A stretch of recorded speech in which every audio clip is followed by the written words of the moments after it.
Welcome into The Drive with Carrington Harrison on your home for Chiefs football. Touchdown, Kansas City! And your home for Royals baseball.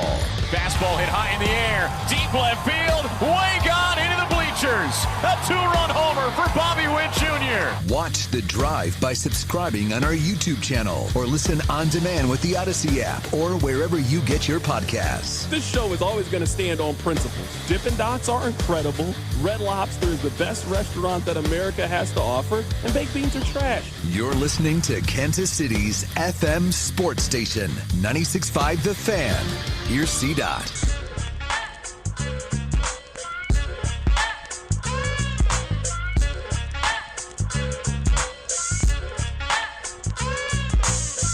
Let's do this. Another day, another dollar, another edition of The Drive. You are listening to The Drive on 96.5 The Fan, 96.5thefan.com, and also the Odyssey app. My name is Carrington Harrison. Excited to be here with you this week.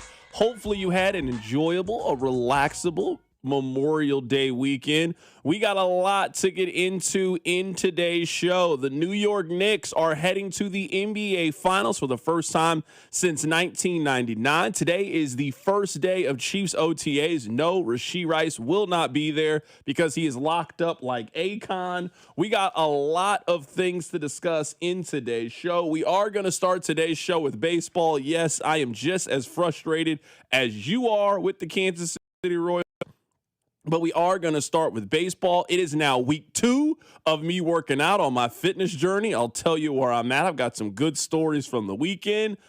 Earlier this morning, I watched The Crash. I don't know if you guys have seen that or not. It's on Netflix. It's their #1 documentary. You know that every 90 days, Netflix has a documentary that they want us to watch. It's the one they're promoting. It's the one that everybody's talking about. So I finally watched that one. I'll give you my thoughts on that. There's a lot of stuff to talk about in today's show. Before we get into it, I need to remind you guys of a couple of things. Number 1, I need you listening to The Drive each day at 2 o'clock right here on 96.5 The Fan. Number 2, I need you to tell one friend to check out the show. And number 3, and most importantly, I need you to remember to go stop by and see our friends over at the other place. Now, you guys might think that today is a Taco Tuesday. Well, not at the other place. It is a Tenderloin Tuesday. You can get a half-pound hand-breaded pork tenderloin and fries, $8.99. It's the best deal in Kansas City. 25-ounce domestic mugs for just $5.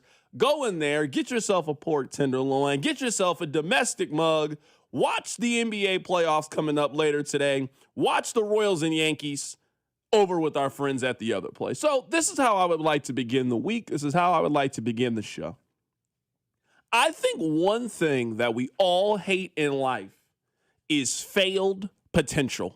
Whether it is in an individual, whether it is in a group of people, it frustrates us when we see someone or something so great not reach their potential.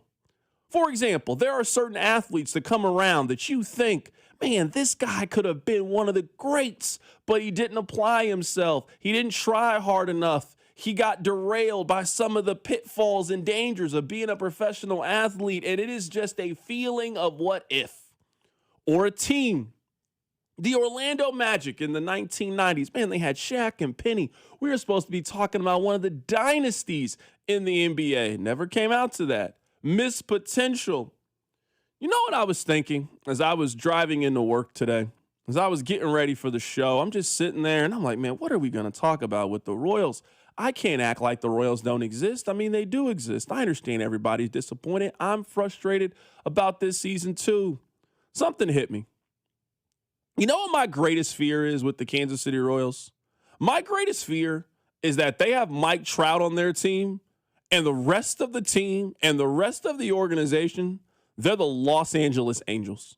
Think about all the advantages that the Angels have had over the last 15 years. They have maybe the best first baseman of the 21st century was on their team. Don't really have anything to show for it. In my opinion, the greatest living baseball player was on their team. If he's not one, then he's 2 behind Barry Bonds. He was on their team. Never really worked out the way it was supposed to. They have Mike Trout on their team. Do you guys know how good Mike Trout was at his absolute peak? I'm talking about prime Mike Trout when he was Bobby Witt Jr.'s age. 11-time All-Star, 3-time AL MVP, Rookie of the Year, Silver Slugger Award, Hank Aaron Award winner, a guy who might have a career average of 300, will have 2,000 hits, maybe 450 home runs, a no-doubt first ballot Hall of Famer. You know what the Angels have to show for having Mike Trout on their team? Bupkis, nothing. And then it got me worried. Is that going to be the Royals? Is that going to be Bobby Witt Jr.? Is that the conversation that we're going to have 4 or 5 years from now as the Royals are moving into a new stadium, that the Royals just don't have really anything to show for the fact that they have had one of the greatest baseball players of his time on their team, in their franchise? If you go on FanDuel right now and you look at the odds to win American League MVP, well, right now Aaron Judge is number one, and I get it. Aaron Judge is probably always going to be the favorite. His team is good. He's in New York. It makes all the sense in the world why Aaron Judge would be the favorite to win MVP. Have you guys taken a look at who's second? It's Bobby Witt Jr. You know how good you have to be in second when your team is as bad as the Royals? I mean, we're talking about Alex Rodriguez back on the Texas Rangers level of just undeniability when you have a player on a team as bad as the Royals are who still has a legitimate and genuine shot to win American League MVP. Bobby Witt Jr. has been everything they told us he was going to be. The only problem with Bobby Witt Jr. is he plays for the Royals. He has the most hits in the American League. He has 8 home runs, 24 RBIs. He gets on base at a high clip. He steals bases. Bobby Witt Jr. does everything that you would want a baseball player to do. And then you look around at his teammates. You look around at his organization. And what does he have to show for it? He has one wild card win against the Baltimore Orioles to show for it. Now heading into his 6th season. It's just I don't want that to be the Bobby Witt Jr. story. I imagine many of you don't want that to be the Bobby Witt Jr. story. They have been given a gift. They have been given a blessing by the baseball gods, and they are squandering that gift every season. They're squandering it every night out there. Yesterday, Bobby tried to save them from themselves. They have shown no ability to be able to beat the New York Yankees. He hits a home run to give them a lead late in the ball game. You got to figure out a way to close the door. But if there is one thing that we know about the Kansas City Royals is they will never close the door. They will let all the cold air out, and they will make it harder for themselves because that is in the card for the Royals. So that is what I was thinking. That is what I want to begin this week with. I don't want the Royals to be the Angels, and I don't want Bobby Witt Jr. to be Mike Trout. I don't want us to look up and it's 2030 and Bobby has won 2 MVPs. Bobby has been exactly what he was supposed to be, and the Royals don't have a division title to look on it. They don't have a deep run in the playoffs to look from it. They have done nothing with one of the great players of their generation. You guys know the rules. If we start the show and talk about the Royals, it can only mean one thing. Rob, it's been a while. Hit me. We're where you want to be. Baseball with the Royals. Carrington, speaking of Bobby Witt, today's Random Royals line takes us back to a dark time. Bobby Witt's rookie year of 2022. Say a dark time. You mean yesterday? Here's We're the going lineup. back to yesterday. Here's the lineup from 2022, Bobby Witt's rookie year. Leading off, the right fielder, Whit Merrifield. Batting second, the left fielder, Andrew Benintendi.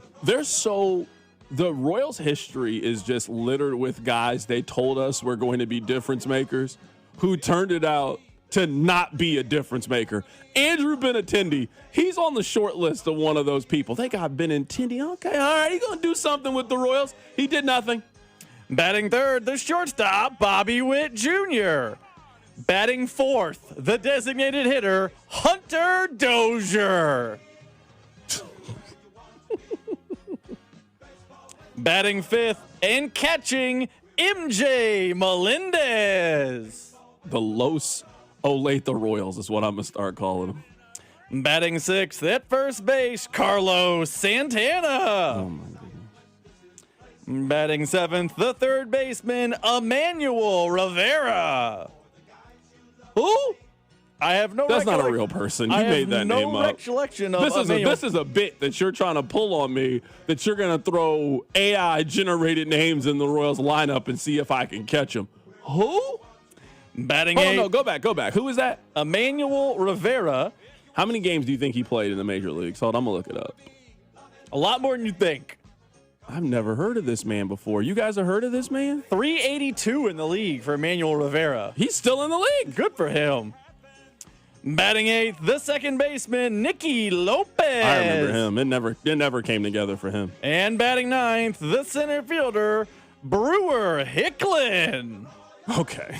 Now, he played 10 games. You're messing with me now. That's what it is. They were playing these guys, and it was May? This wasn't like an end of the season. This was a legitimate, they really were playing these guys. By the way, this Brewer Hicklin character, I apologize if I mispronounced his name, played 10 games in the majors, including 6 with the 2022 Royals. In May? Yep. The Royals did win on this date in history 2022. How? Good starting pitching from Daniel Lynch. Bobby Witt Jr., if you went up to Bobby Witt Jr. right now and you played a game like, all right, I'm going to give you names. Have you played with these guys or not? You say Vinny Pasquino, of course. Yeah, no, that's my teammate. If you said Emmanuel Rivera, no chance he remembers that guy's name. Who's the other guy's name? Brewer Hicklin. Kurt Nelson doesn't know who that guy is. He has no clue. That's his first time hearing that name. He's never heard that name before. Kurt Nelson is picking up a big Royals encyclopedia, looking through and saying, no, I've never met this man before. This is just real sick work from the Royals. I'm stunned that after that lineup got rolled out nightly, Dayton got fired. Yeah, I'm sure. You know, it was a good time in Royals history where for like 3 years we just excused Royals baseball. Like, hey, I mean, that's the cost of doing business when you win the World Series. I mean, you can't be good. I mean, you got to go through these ups and downs. Well, you want to know why they went through ups and downs? They were putting Emmanuel Rivera and J.J. Hickson out there is what it sounds like to me. That's why they were terrible. That's why they stunk. Coming up on the other side, the architect of the failure, J.J. Piccolo, he went on the midday show. You know they got the excuse train chugging over there at One Royal Way. We'll get to it next. Keep it right here. It's The Drive. The Drive with Carrington Harrison and Rob Brenton. You losers is what you are. On your home for Kansas City sports. 96.5 The Fan. Wouldn't you like to take a vacation from your bills? Well, you can. With credit card balances at an all-time high and Golden Oak's 4.5% rate, you could be saving thousands of dollars after a simple phone call. Call today and get your cash in as little as 14 days and make no payments for 2 months. Call 913-890-GOLD. Golden Oak Landing cured my blues. 5.442 APR, FHA 15-year, 20% equity, qualified credit, additional terms apply. NMLS 114937. At Liberty Mutual, we love helping people with things like customizing car insurance, just like how we customize a song for you. Catered country tune. Liberty Mutual, saving you bucks by protecting your truck. 'Cause 30 told me to only pay for what I need. Thank you, Limu. I'll always trust in Limu with Liberty, Liberty, Liberty, Liberty.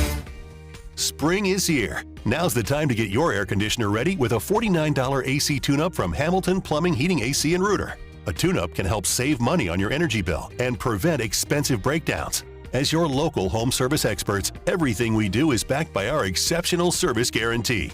Over 40 years experience and more than 8,000 five-star reviews adds up to dependable service from neighbors you trust. Visit callhamilton.com/radio for details, terms, and conditions. Hey, it's Rex here with Rex Buys KC. I get it. Selling your house can sometimes feel overwhelming or scary, right? I've seen it too many times. A homeowner thought they had a deal, only to have the buyer back out at the last minute. That's not how we do business at Rex Buys KC. I'm local, I know Kansas City, and I make sure every deal actually closes like it's supposed to. No hidden fees, no showings, no last-minute surprises, just a fair cash offer and a process you can count on. We buy homes in any condition and judgment-free. So whether your house needs repairs or you just want a fast, hassle-free sale, we can make it happen. If you want certainty, transparency, and someone local who actually delivers, Call 816-330-6000 or visit rexbuyskc.com. Rex Buys KC, helping people make smart choices one home at a time. 816-330-6000 or rexbuyskc.com. As a paramedic, do you recommend seatbelts? I'm definitely an advocate for seatbelts. Why? When you're in a wreck, the seatbelt immediately will lock you in place and hold you exactly where you are. And if the vehicle rolls, spins, or just sustains a lot of force, you're going to stay right where you are, protected and cushioned. That's how they're designed. But it's my choice if I wear one. You can't make me. It's your decision, but you're going to see me if you decide to not wear your seatbelt, and it might not be a good situation for you. Always buckle up. A message from the Kansas Department of Transportation and your local law enforcement community. I'm Bob Burke, founder and chairman of Burke America Parts Group, a family of brands that includes RepairClinic.com, an appliance and HVAC parts solution company that's grown into an international brand. Before AmericanEagle.com, we partially launched a new technology platform developed by another firm. American Eagle helped take our technology to a whole new level with digital marketing, software development, and business insights into our key markets, appliances, HVAC, and outdoor power equipment, and did so both on time and on budget.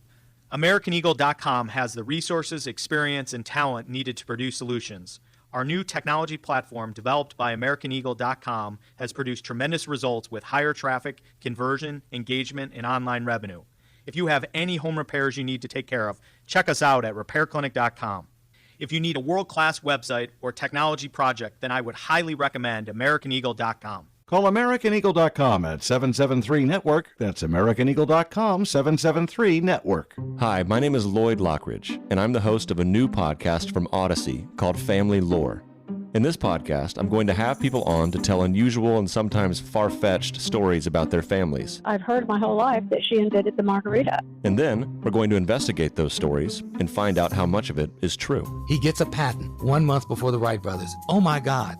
Please follow and listen to Family Lore, an Odyssey podcast, available now on Apple Podcasts, Spotify, or wherever you get your shows. You're listening to 96.5 The Fan from the DM Injury Law Studios. Mike's got this. Car, truck, or motorcycle wreck? Remember, Mike's got this. 816-888-7500. Mike's got this. Hey, Kansas City, it's Vinny Pasquantino. Welcome into The Drive with Carrington Harrison on your home for Royals baseball, 96.5 The Fan. I think we're going to start a new bit on this show. The bit's going to be very simple. You know what the Royals are going to do over the course of the next couple of months as we head towards the trade deadline? Oh, they are about to aboard the excuse train. When you have been as bad as the Royals have been and there were real expectations of you being a good team and you're not going to fire everybody, oh, you got to start loading up the excuses. All aboard!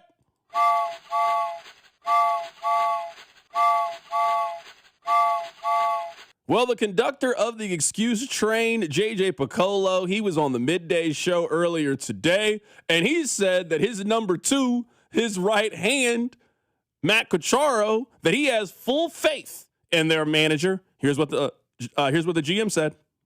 So, is there a point? Potentially, yes. But, one of my favorite sayings is when emotion walks in, logic walks out. So when you think about things rationally and logically, and then you come to the conclusion that this is what's best, for the player, which in turn is best for the team, that's when you make a change like that. But we are not there. And the other part of this is if you have somebody that's pushing the envelope, that's really driving to be your 3-hole hitter, 4-hole hitter, that's a different discussion as well. But right now, we don't feel like we've had somebody that's really showing signs that they will give us a better chance in those spots than Vinny and Salvi. So it's not just those two individuals, because now when you take any other hitters and you slide them in a 3-4, you're changing the dynamic of what you're asking them to do as well. So there is a little bit of a cause and effect to this, and you got to be careful, if and when you do it. But it is something that you constantly look at and you play with, and you try to figure out what's best. And right now, the way Q's running them out there, that's what we think is best. Now, I will say this. Whenever a team starts losing, their general manager will turn into a philosopher. That was actually a good quote. I got to start using that. When emotion walks in, logic usually walks out. Now, I want to be fair here. I want to be realistic. The Royals are not firing their manager right now. But I would dare anybody in their organization to give us a logical answer on why their hitting coach is still employed. We have seen no progress from their offense. Their offense is their biggest problem. Sometimes you got to just make actions to appeal with the fans. The fans are frustrated. The fans are upset. Do something that would make me feel better about what is going on. And the Royals just continue not to do it. Their offense continues to be a significant problem with really no end in sight for the Royals. No clear end in sight of when their offense is going to turn things around and help. So we just continue to be here and toil around and just continue to lose baseball games and hope that everything is going to turn itself around.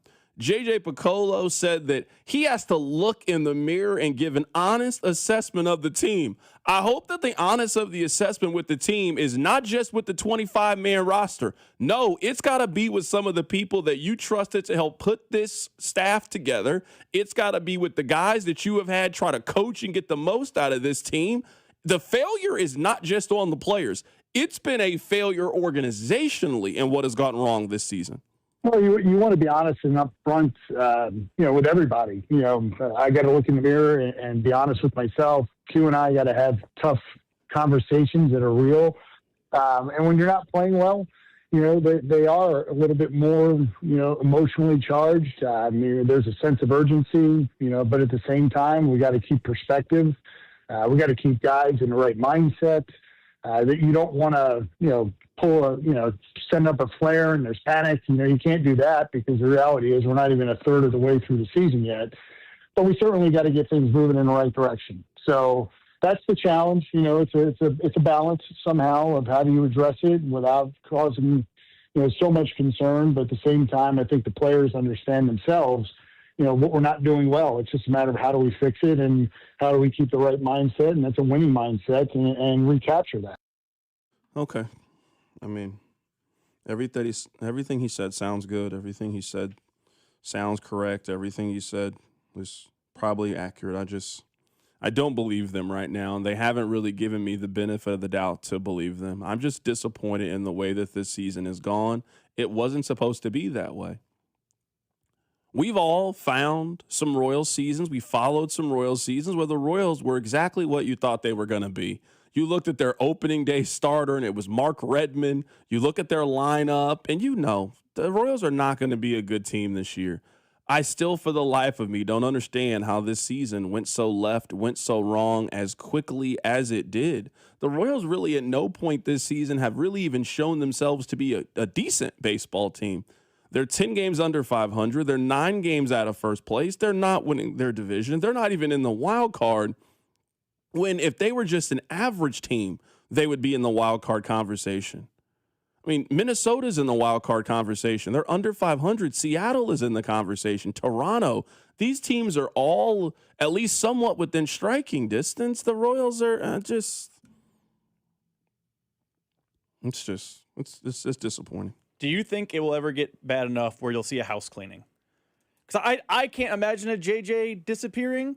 But if it's September and they go 68 and 93 or whatever that math ends up being, do you think JJ has to, in one of those tough look in the mirror conversations, do you think he says, I got to let Q go?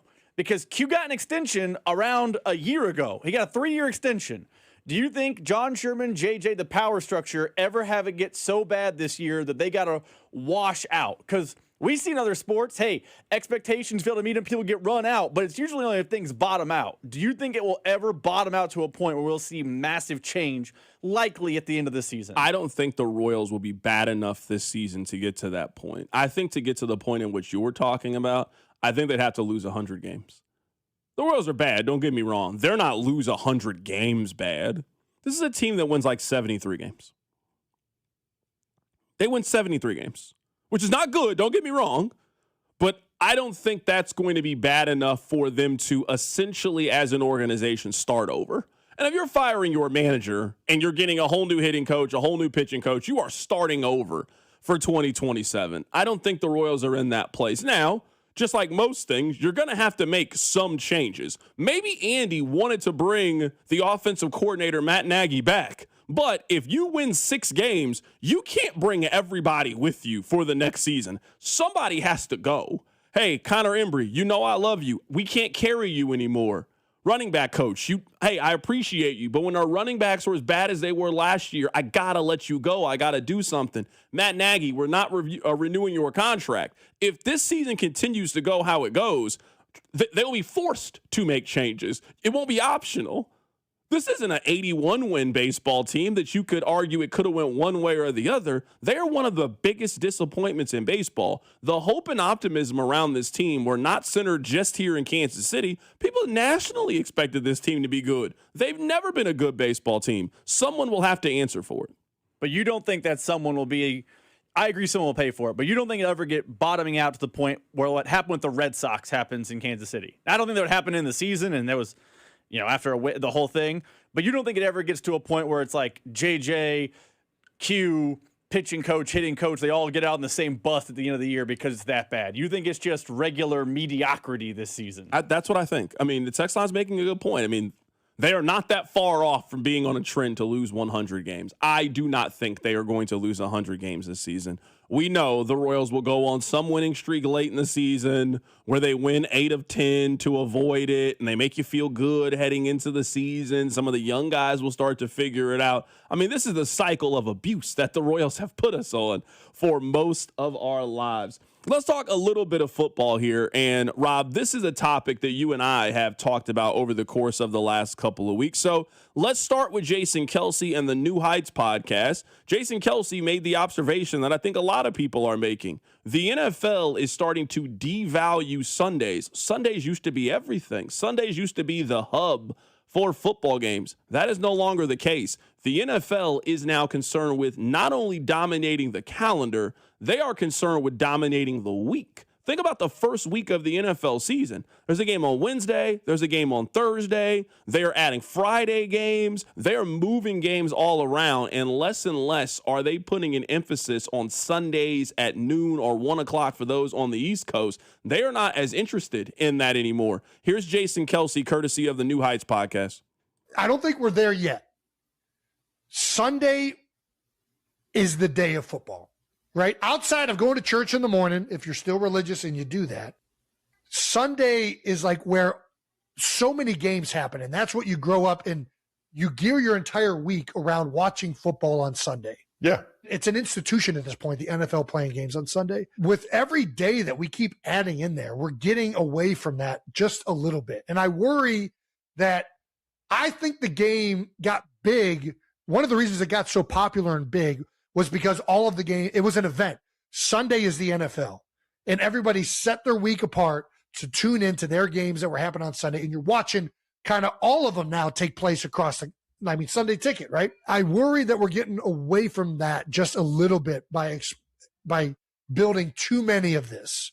I mean, there is no question that the NFL, that is part of their business model where they are less and less concerned about that Sunday, you get out of church and there's 8 games on television and Sunday Ticket. Like, it is very obvious that the league's television strategy is changing.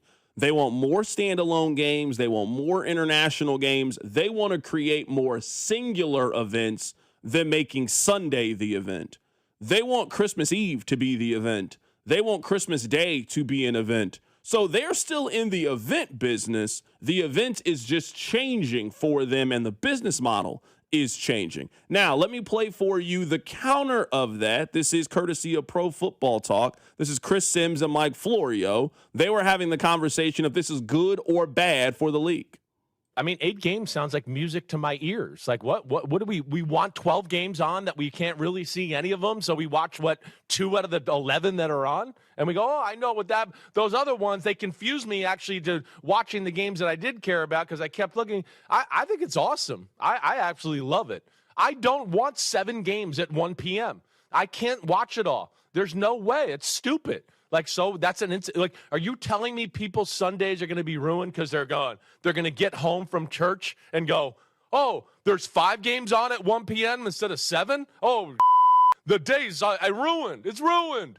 I mean, I hate when there's 4 games at 4:25. I hate it. Or one's at 4:05. There's 2 at 4:05 and 2 at 4:25. I hate that. I can't watch it. I'd like to enjoy the games. So I'm one that's not going to be, complaining about this. I like the standalone games. I enjoy being able to watch one at a time.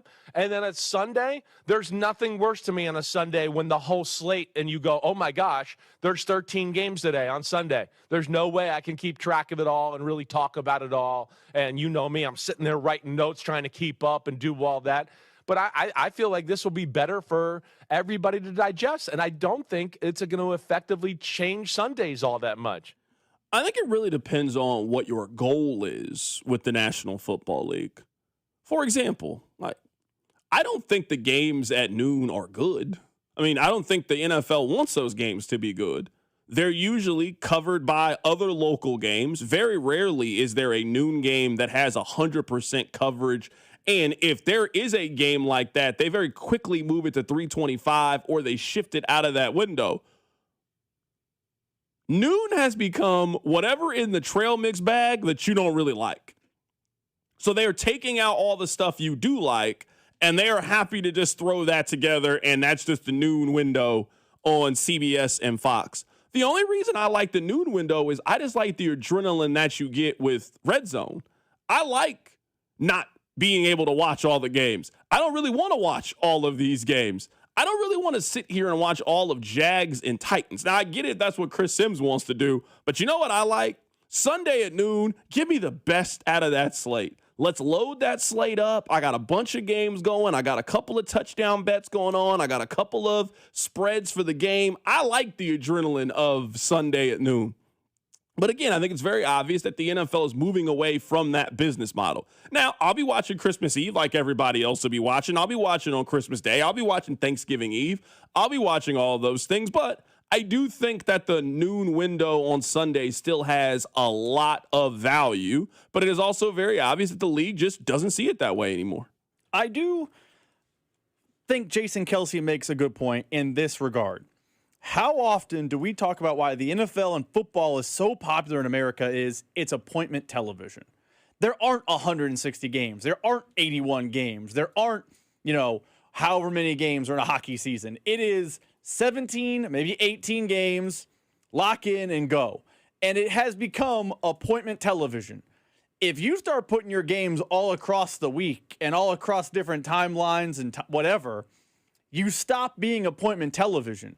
And I see it. And maybe I'm victim to the text line and what happens with people here complaining about baseball and basketball. But one of the reasons why college basketball fell off, baseball's fallen off, all those things is because it isn't part of you, ingrained in you. I watch at this time. We have games on Wednesday this year.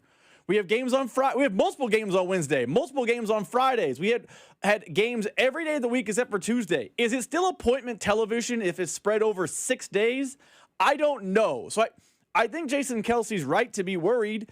If you keep spreading yourself too thin, what makes you great and what makes you interesting to fans starts to dissipate a little bit. So I kind of agree with Jason Kelce. It might be too much. Now, the NFL has taught us one thing. They will press the envelope of what is too much. They just keep going and going and going. But I do wonder if getting away from Sunday is problematic for the NFL. I guess why I think it's different. I understand the comparison that you're trying to make, but where I think the NFL just separates itself is I love the NBA.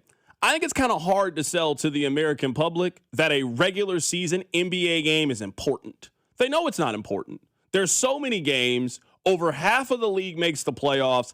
It's kind of hard for you to sell, hey, stop what you're doing to watch this one individual game because it's super important. I don't think you ever have to sell people on that in football. Like, there still is just a finite number of games. I mean, there's only 200-something NFL games over the course of the season. Sure, you'll watch some, you'll miss some, you'll be disinterested in some, but you don't really have to do a whole lot of work to sell people on Chiefs-Bills on Thanksgiving. Hey, look at Kansas City's record. Look at Buffalo's record. Look at the standings. This is really important in the AFC, which just creates that sense of urgency. College basketball lost that a long time ago. Baseball doesn't really have that in its regular season. Pro basketball doesn't really have that in the regular season. Now, I will caution, this is what college football used to have. Hey, this football game is really, really big, and it's not a playoff, but it essentially is a playoff. The winner of this game will advance. The loser of this game, their standing in the season is severely damaged. Come watch this football game. And we watched it in big numbers.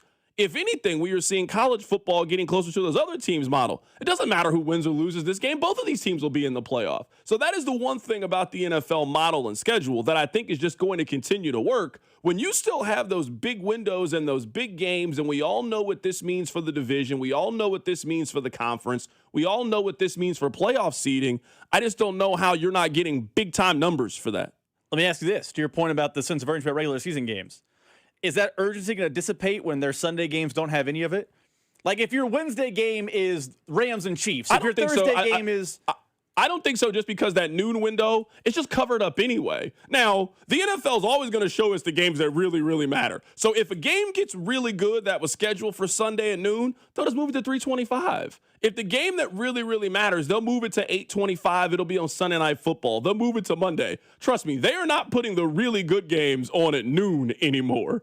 They're not putting Chiefs and Bills at 12 o'clock anymore. Maybe they would have back in the day. They're not putting Niners-Packers on at noon anymore. That game will be on 3:25. So I just think what we're learning is those games that are noon, they're either a good team playing a really bad team, or it's two bad teams that America just is not very interested in. Sure, we'll put Colts and Jaguars Sunday at noon early in the season. But hey, if this game gets really good, then we offer ourselves the ability to flex this in for Saturday on week 15 if this is a game that really matters. I do think they've built the schedule where they build in protections, where if they're wrong about a team, they get the opportunity to make good on that later in the year. That's fair. I don't think they're at that breaking point yet, but we always talk about the NFL, whether it be the streaming platforms, whether it be the days a week.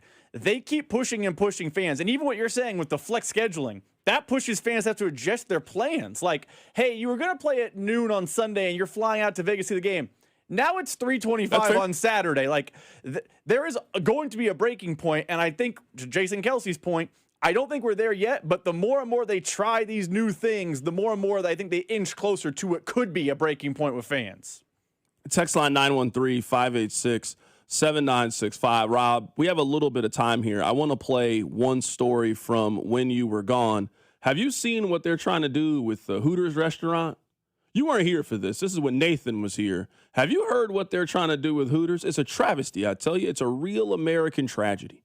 The infamous restaurant chain, long known for skimpy uniforms and, quote, bikini nights, is now trying to reinvent itself as a more family-friendly restaurant, like hosting middle school baseball teams. I will ask the woman who has birthed a baseball team, are you bringing all 9 to Hooters? I don't want to go to Hooters with my kids. Joey? The problem with Hooters is they got rid of the chicken quesadilla. I used to go order 2 of them. I loved it. It was a very fine place, family establishment. I enjoyed it. I hate that it's kind of going on the downfall, though. Rob?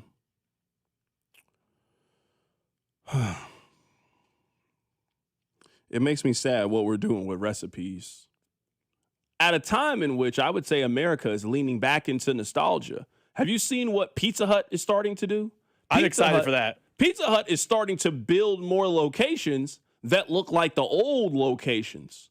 You know, they're going retro. They're going back to the OG. They're going back to the 80s and 90s style. Now, I hope they put the Simpsons arcade game or Ninja Turtles game in there. That's what I think of when I think of Pizza Hut. I think of a little Galaga. I think of a little Ms. Pac-Man. They're leaning into a nostalgic play while Hooters trying to rebrand.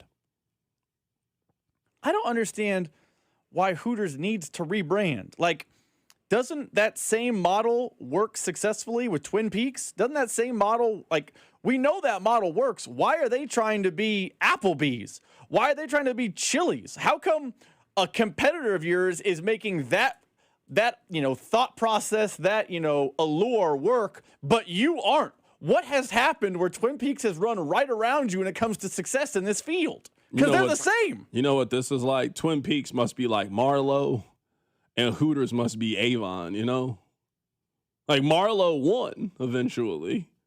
Avon out the game. String dead. That's what we saw here. We saw a passing of the torch. Twin Peaks, you got the juice now. You the OGs. All right, coming up on the other side, I am now into week 2 of working out. I will tell you all of my progress. I will tell you how my weekend went. We'll do that next. Keep it right here. It's The Drive. The Drive with Carrington Harrison on your home for Royals baseball. 96.5, The Fan. What if you could have the most reliable fiber-powered Wi-Fi? And get this, what if you could keep it at the same price for 5 years? During the Xfinity Summer Savings Event, now through June 15th, new customers can get our best price on gig Wi-Fi, just $50 a month for 5 years. And get online in minutes with same-day Wi-Fi. It's Wi-Fi that finds and fixes problems before you even notice them, like super intelligent Wi-Fi with a sixth sense. Plus, add 1 line of Xfinity Mobile Select and you can save an average of $60 a month over Verizon and AT&T. You can even try it free for a year. Lock in your price and unlock the possibilities during the Xfinity Summer Savings Event. Get it now at Xfinity.com. Xfinity. Imagine that. Restrictions apply. Requires paperless billing and auto pay with stored bank account. Taxes and fees extra. Savings based on 1 gig internet and 1 mobile select line compared to similar Verizon and AT&T plans over 5 years. After 12 months, regular rates apply to mobile select. Xfinity internet required. Speeds vary. Use of fiber coaxial cable. That wreck really took everything off track. Can't work, can't help with the kids. The bills are stacking up. Then stop waiting. Call the Car Crash Kings, SWL Injury Law. Car crashes, that's what they do. Yeah? Yeah, they go to work so you can get your life back and get paid what you're owed. Don't get pushed around. Visit us at SWL Injury Law today for your free consultation. We're the Car Crash Kings. It's what we do. Visit SWLinjurylaw.com. The choice of a lawyer is an important decision and should not be based solely upon advertisements. Think about this. At some point, you stopped calling it pain and started calling it just how I am now. You started mapping out routes to avoid stairs or looking for the closest chair before you even enter the room. And that's not okay. And deep down, you know it. I want to see you get back to being you, the active, carefree version that doesn't think twice about a round of golf or a morning run. I've seen what QC Kinetics can do, and their regenerative treatments are the real deal. They're helping people right here in KC find long-lasting relief from arthritis and old injuries. We're talking about your knees, shoulders, and lower back, recovered without surgery or months in a recliner. The science is real, the treatments are natural, and your body actually knows how to heal. QC Kinetics just gives it the right tools to do it. So don't wait. Get that free consultation today. 816-412-6299. That's 816-412-6299. Off 435 in State Line or in Gladstone, 816-412-6299. It's QC Kinetics. The Royals and the See You in the Major Leagues Foundation are teaming up with Blue Cross and Blue Shield of Kansas City to recognize outstanding high school sports coaches through the Blue KC Coaches with Character program. From April to September, we'll recognize 6 coaches as a Blue KC Coach with Character. Each honoree will receive a VIP package that includes tickets to a Royals game and more. Be part of honoring our high school coaches whose service is making Kansas City a better place to live, work, and play. Just go to bluekc.com/nominate coaches with character to nominate today. Chuck McDowell here with Red Pocket Mobile. How long have you been stuck with the same phone plan? 2 years? 5? 10? Are you tired of surprise fees and confusing bills that never match what you thought you were paying? Cut the nonsense. Right now at redpocket.com, new and existing customers adding a line can get our premium 5G plan for just $5 a month. That's only $60 a year. And here's the kicker. Red Pocket Mobile gives you access to all 3 5G networks. You pick the one that works best where you live or work, or switch anytime for better coverage. And with Red Pocket, you keep your phone and your number. Why in the world would you not switch? Red Pocket Mobile, your new ultimate cell carrier. Celebrate Memorial Day with big savings from Red Pocket Mobile. Right now, new and existing customers can get our premium 5G plan for just $5 a month. Just $60 a year and choose from all 3 major 5G networks with one locked-in low price at redpocket.com. That's redpocket.com. redpocket.com. You like saving money, right? We all do. That's why Allstate just lowered the price of car insurance. Not, but wait, there's a catch. Lower. Actually lower. So if you're shopping around or just want to see how much you could save, check Allstate first for a new lower auto rate that could save you hundreds. You're in good hands with Allstate. Not available in every state. Only applicable for new auto insurance business. Rates will vary by several factors, including how you purchase the policy. Potential savings vary. Allstate North American Insurance Company and Affiliates, Northbrook, Illinois. Okay, class, let's begin. Psst, love your boots. I just sold a pair like that on eBay. Oh, really? Yeah, it took like 2 seconds to list, and they sold almost immediately. I've been selling everything lately. Some chunky boots, a faux fur coat I never wore, and a vintage chair that was more of an expensive clothing rack. You know, I actually bought these on eBay. Wait, are you Kitty Sell Stuff from Brooklyn? Okay, quiet, please. Find what you love, sell what you don't. eBay. Things people love. Subscribe to 96.5 The Fan on YouTube to watch the show from wherever you are. All right, we're going to do two things in this segment.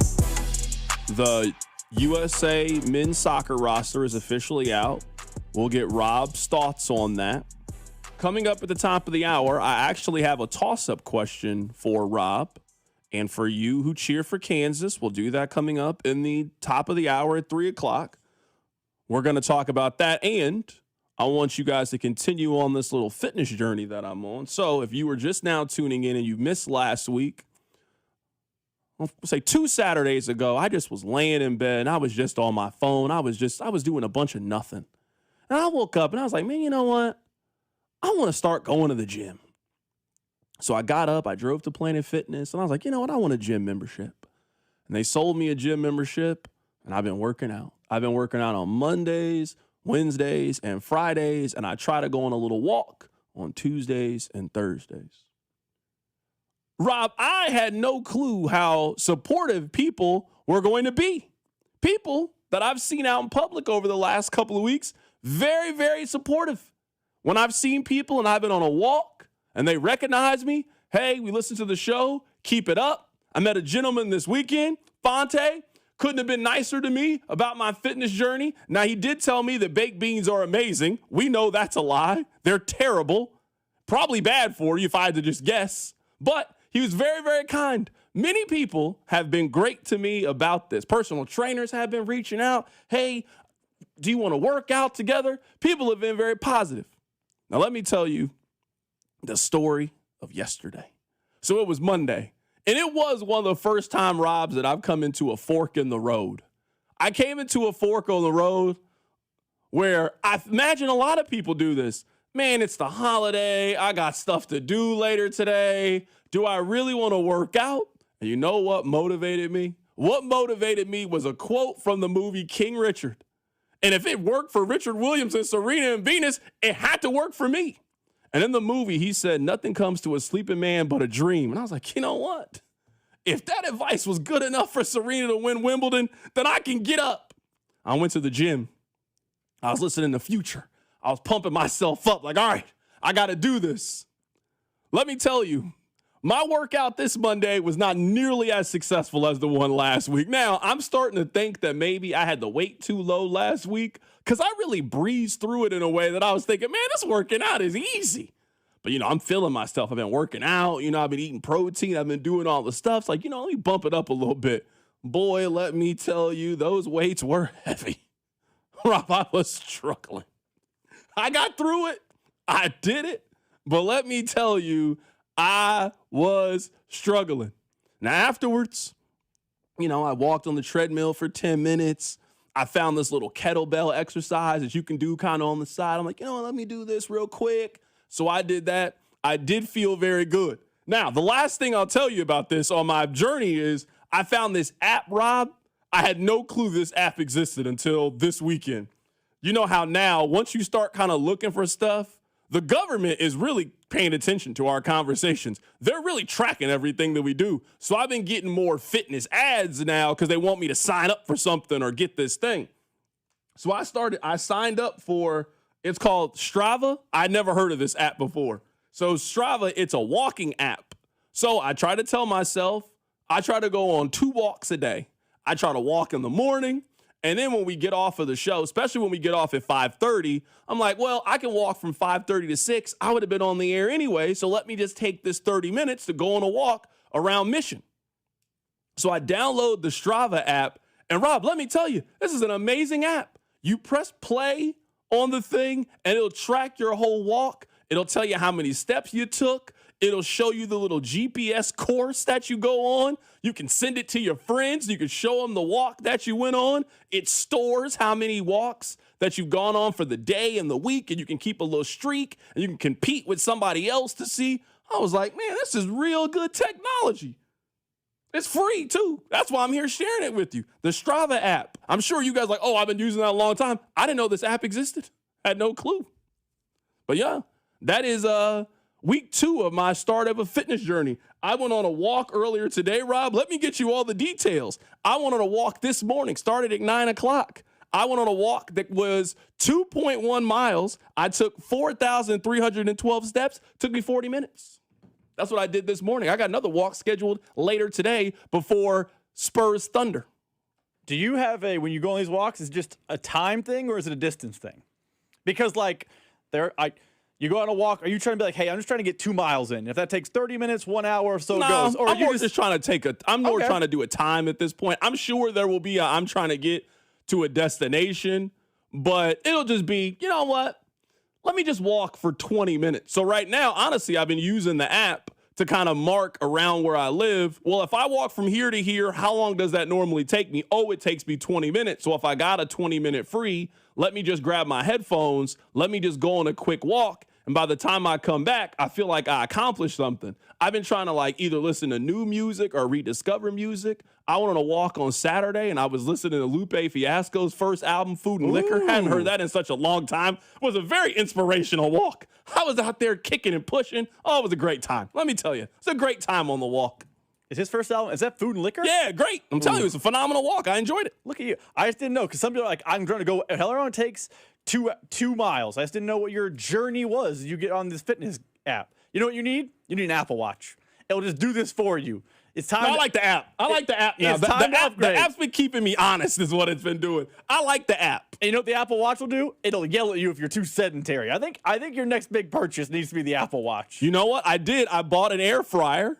I did buy an air fryer. I got one from Amazon. And then I bought a little blender. I bought a blender yesterday. Man, this blender changed my life. Now I love a good smoothie. So today, I put a little almond milk in there. I put a little Greek yogurt in there. I spray a little protein powder, mix in a little fruits and berries, mix it up, have it with my breakfast. I feel like I'm making real changes to my diet and just moving a little bit more. Last week on average, it said I took 9,672 steps last week. That was my average for the week. So I'm doing good. I'm proud of the progress that I'm having so far in this little journey that I'm on. I mean, look at you.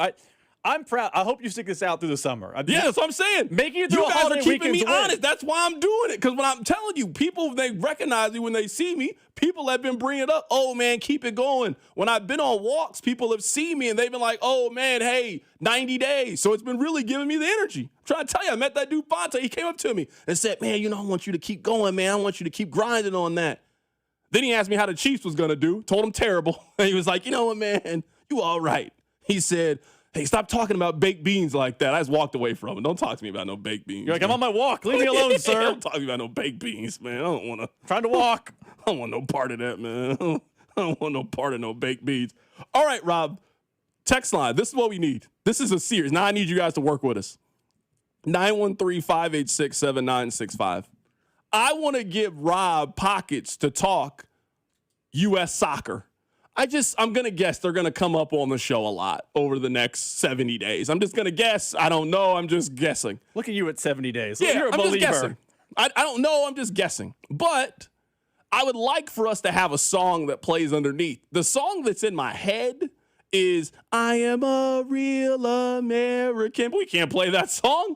I don't think Hulk Hogan would approve of us playing that song. So can you guys offer up a song that we can play whenever Rob will give us United States soccer updates? Because their roster is out. We know the team for the World Cup. Rob, how do you feel about the team for the World Cup? I mean, It's 26 players. If they play 26 players, it's a disaster. It's like sweating the 12th guy in the basketball Olympic team. I do have one major complaint. Nepo baby Gio Reyna made the team over Diego Luna, which just drives me up a wall. He's done literally nothing for club or country in the last 4 years, but his last name's Reyna and his dad was a star, so he makes the roster despite not earning it at all over the MLS kid who's been grinding. But outside of that, I have no complaints with the roster. The health of Chris Richards is a question mark, but I won't know the answer to that for a while. My big complaint is Giovanni Reyna made it at all. Okay. Ooh, the Rocky theme song is a good one. That's a good song to play during a soccer update. Does soccer have a song?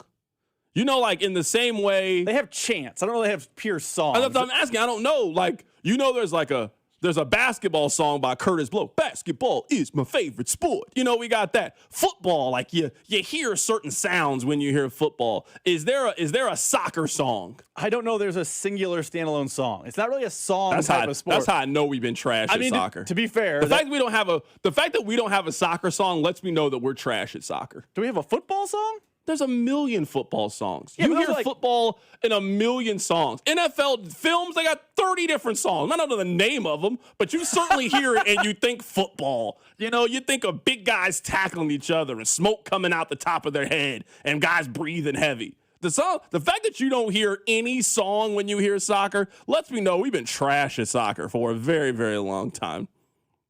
Somebody said, how about the James Brown song from the Rocky IV soundtrack? Well, he died to that song. That was the last song that Apollo Creed heard. Very overrated champion. All right, coming up at the top of the hour, I have a toss-up question for Rob. I want Rob to think about it. Rob, I will give you two choices. Number one is, and you're starting to get excited about it. Choice one is Kansas will win the College World Series. They have made it to the NCAA tournament. They are hosting a regional for the first time in school history. We're having the coach on. We're having the commentary. We are supportive of college baseball on this show. Kansas wins the College World Series.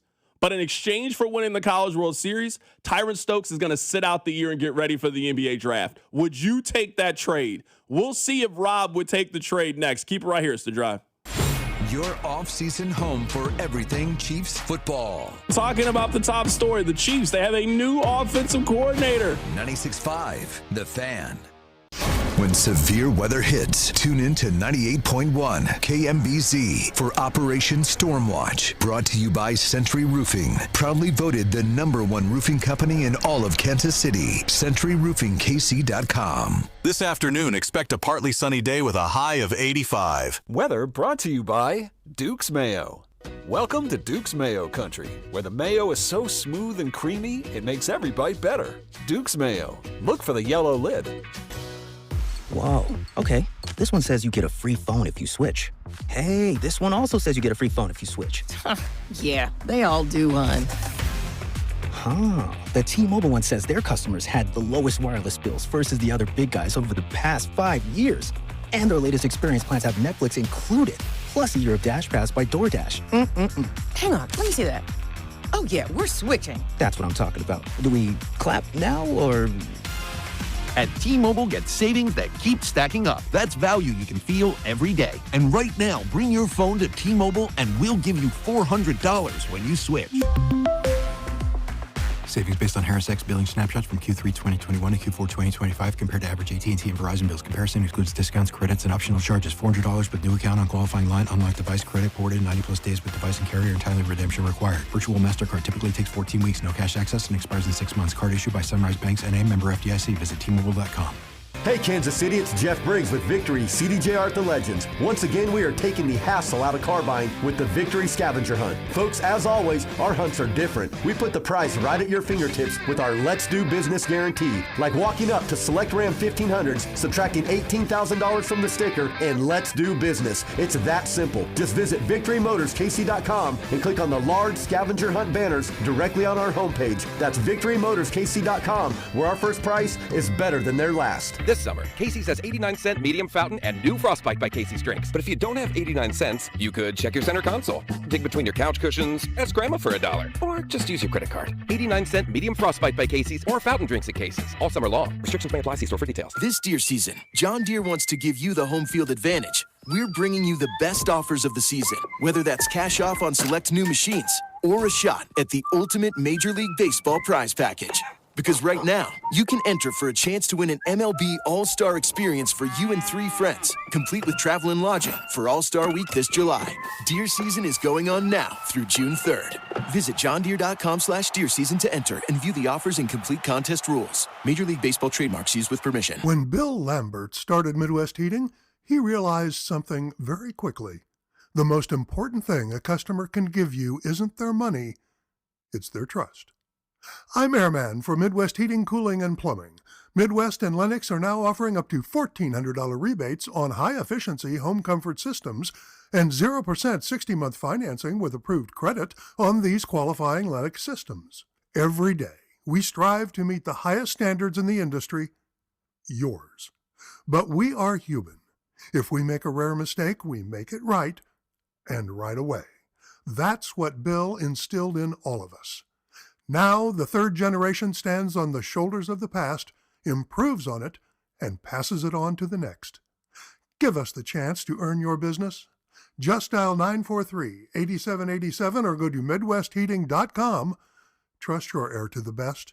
Midwest. Midwest Heating, Cooling, and Plumbing. Furnished by IntelliBrands. Whether because of discomfort, lack of mobility, your lifestyle, or occupation, you sit inactively way too many hours a day. Get an Ellipse, the premium quality automatic seated exerciser that strengthens legs, increases mobility, and boosts circulation without physical strain or impact. Improve your flexibility and balance. Strengthen and tone your legs. My joints feel better, my knees feel better, my back feels better, and it makes me feel stronger too. My circulation is moving. I'm burning calories, and it makes me feel energetic. It's so quiet that none of my coworkers even know I'm using it. Call now and order Ellipse, the seated exerciser that strengthens legs, increases mobility, and boosts circulation. And for a limited time, get a free upgrade to our deluxe bundle with a faster motor, sport mat, and wireless remote. Call 800-555-1212. That's 800-555-1212. 800-555-1212 now. These statements and products have not been evaluated by the Food and Drug Administration. These products are not intended to diagnose, treat, cure, or prevent any disease or condition. This report is brought to you by Bet365. Winning is everything. With Bet365 early payout, you win even if they lose. Get paid out instantly when your team goes up big, even if they blow the lead later. Bet365. Winning is everything. Gambling problem? Call 1-800-GAMBLER. 21 plus only. Must be physically located in Missouri. The 5th annual Cody and Gold Garage Sale is back Wednesday, June 10th, with all auction items benefiting the Negro Leagues Baseball Museum. This is your home for Kansas City sports. 96.5 The Fan. KFNZ FM and AM, HD1 and HD2 Kansas City, in Odyssey Sports Station. All right, I want to put Rob's Jayhawk fandom to the test. Before we even talk about that, I'm a little disappointed at Kansas. This is why. Rob is an alum. Rob is a football season ticket holder. He is a basketball season ticket holder. He travels to the games. I think we have a pretty good relationship with Kansas athletics. You know, we got a pretty good relationship with them. Lance Leipold's been on the show. The baseball coach has been on the show. I mean, Bill don't go on nobody's show, so it's not like we're missing out on anything.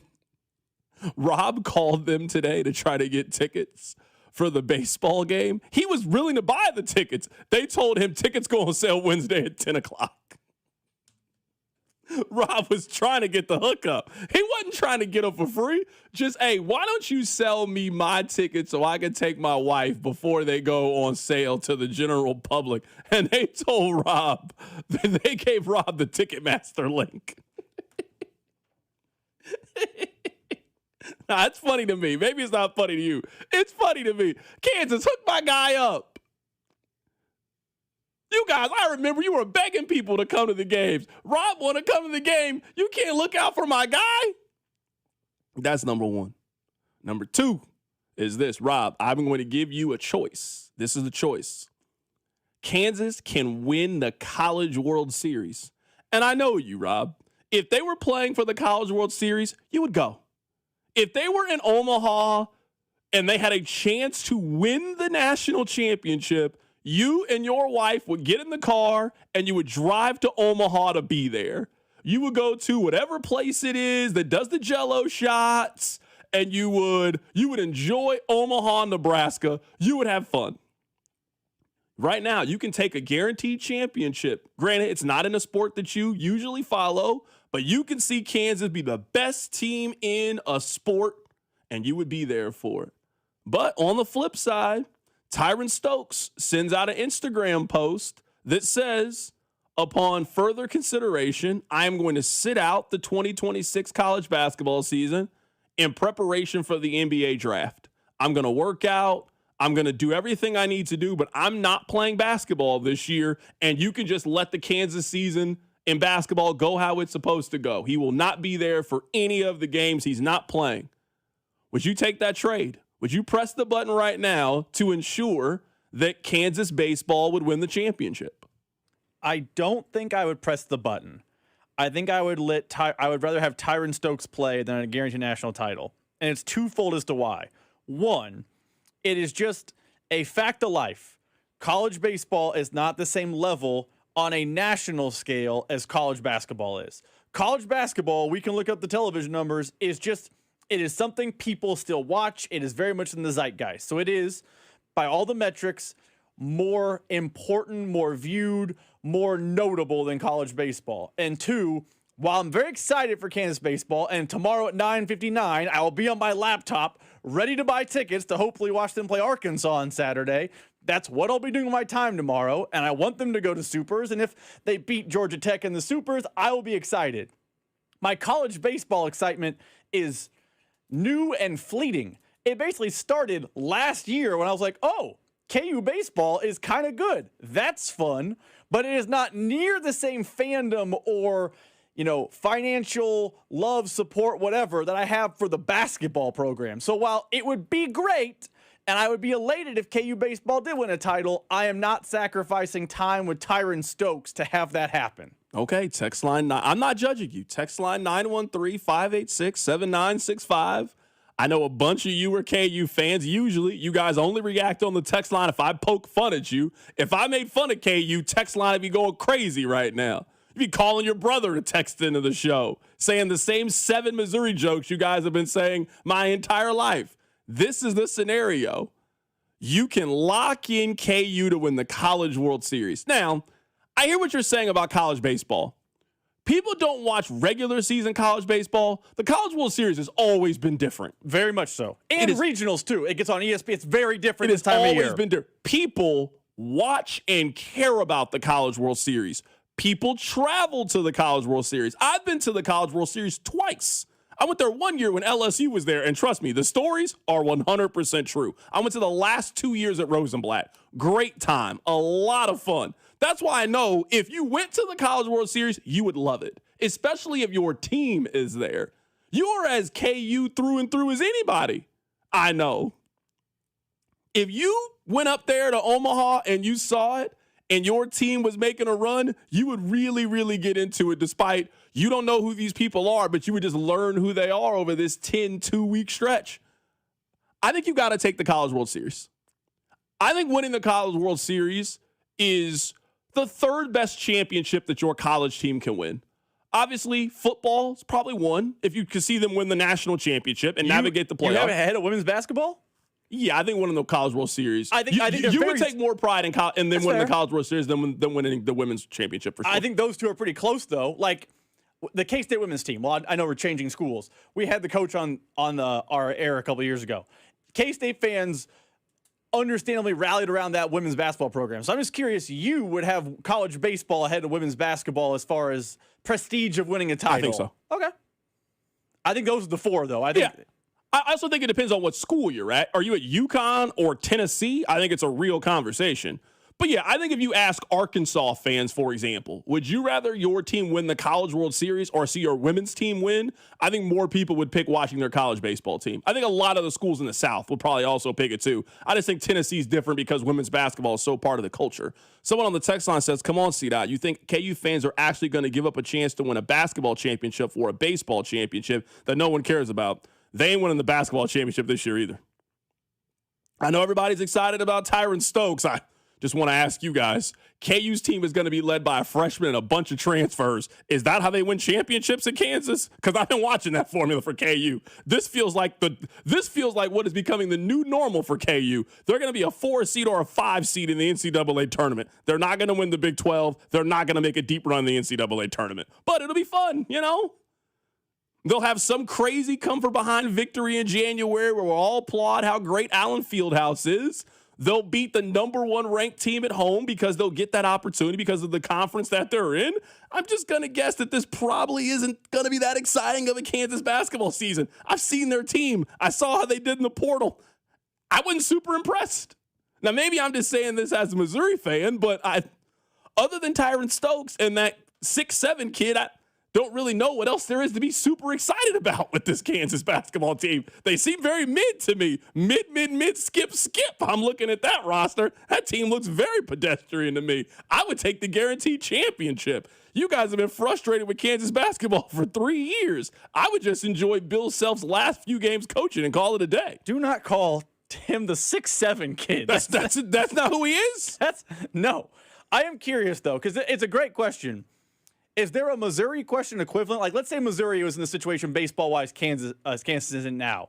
Would you give up what would be the blank that you would be willing to give up to guarantee the title? I would take the College World. If I was Mizzou, I'm just saying if I was in this situation, I would take the College World Series over having Jason Crow Jr. show up. Because Jason Crow Jr. gives you a I also know I would go to Omaha, so I would physically be there and celebrate it and support it. If Missouri was what Kansas is doing, I would not be here this weekend. I'd be in Columbia. Is where I would be. I'm telling you, that's where I would be. So when you're here Thursday at work, no, I'm going to the game. It's beautiful outside. They got cheap beers. Yeah, I'd be sitting behind home plate watching Missouri smoke the rest of these teams is what I'd be doing. But I get it. Hey, we're going to have it on the TV. You and I are going to watch it. We're going to cover Kansas baseball. I'm rooting for the kids. I want to see them have success. I don't have no issues with Kansas baseball. I did. I was out on Saturday night, and I did convince a bar I was at, like, hey, you got to put ESPN 2 on. We got the Big 12 title game. We got West Virginia and Kansas. For sure. You can push these Royals off the television. Who cares? I'd much rather watch Kansas baseball than watch Kansas City baseball right now if those are my two options. You're telling me watching the Royals is fun and exciting? I haven't had a lot of fun. Zero fun, sir, is what it's been for me over the last couple of weeks. I've hated it.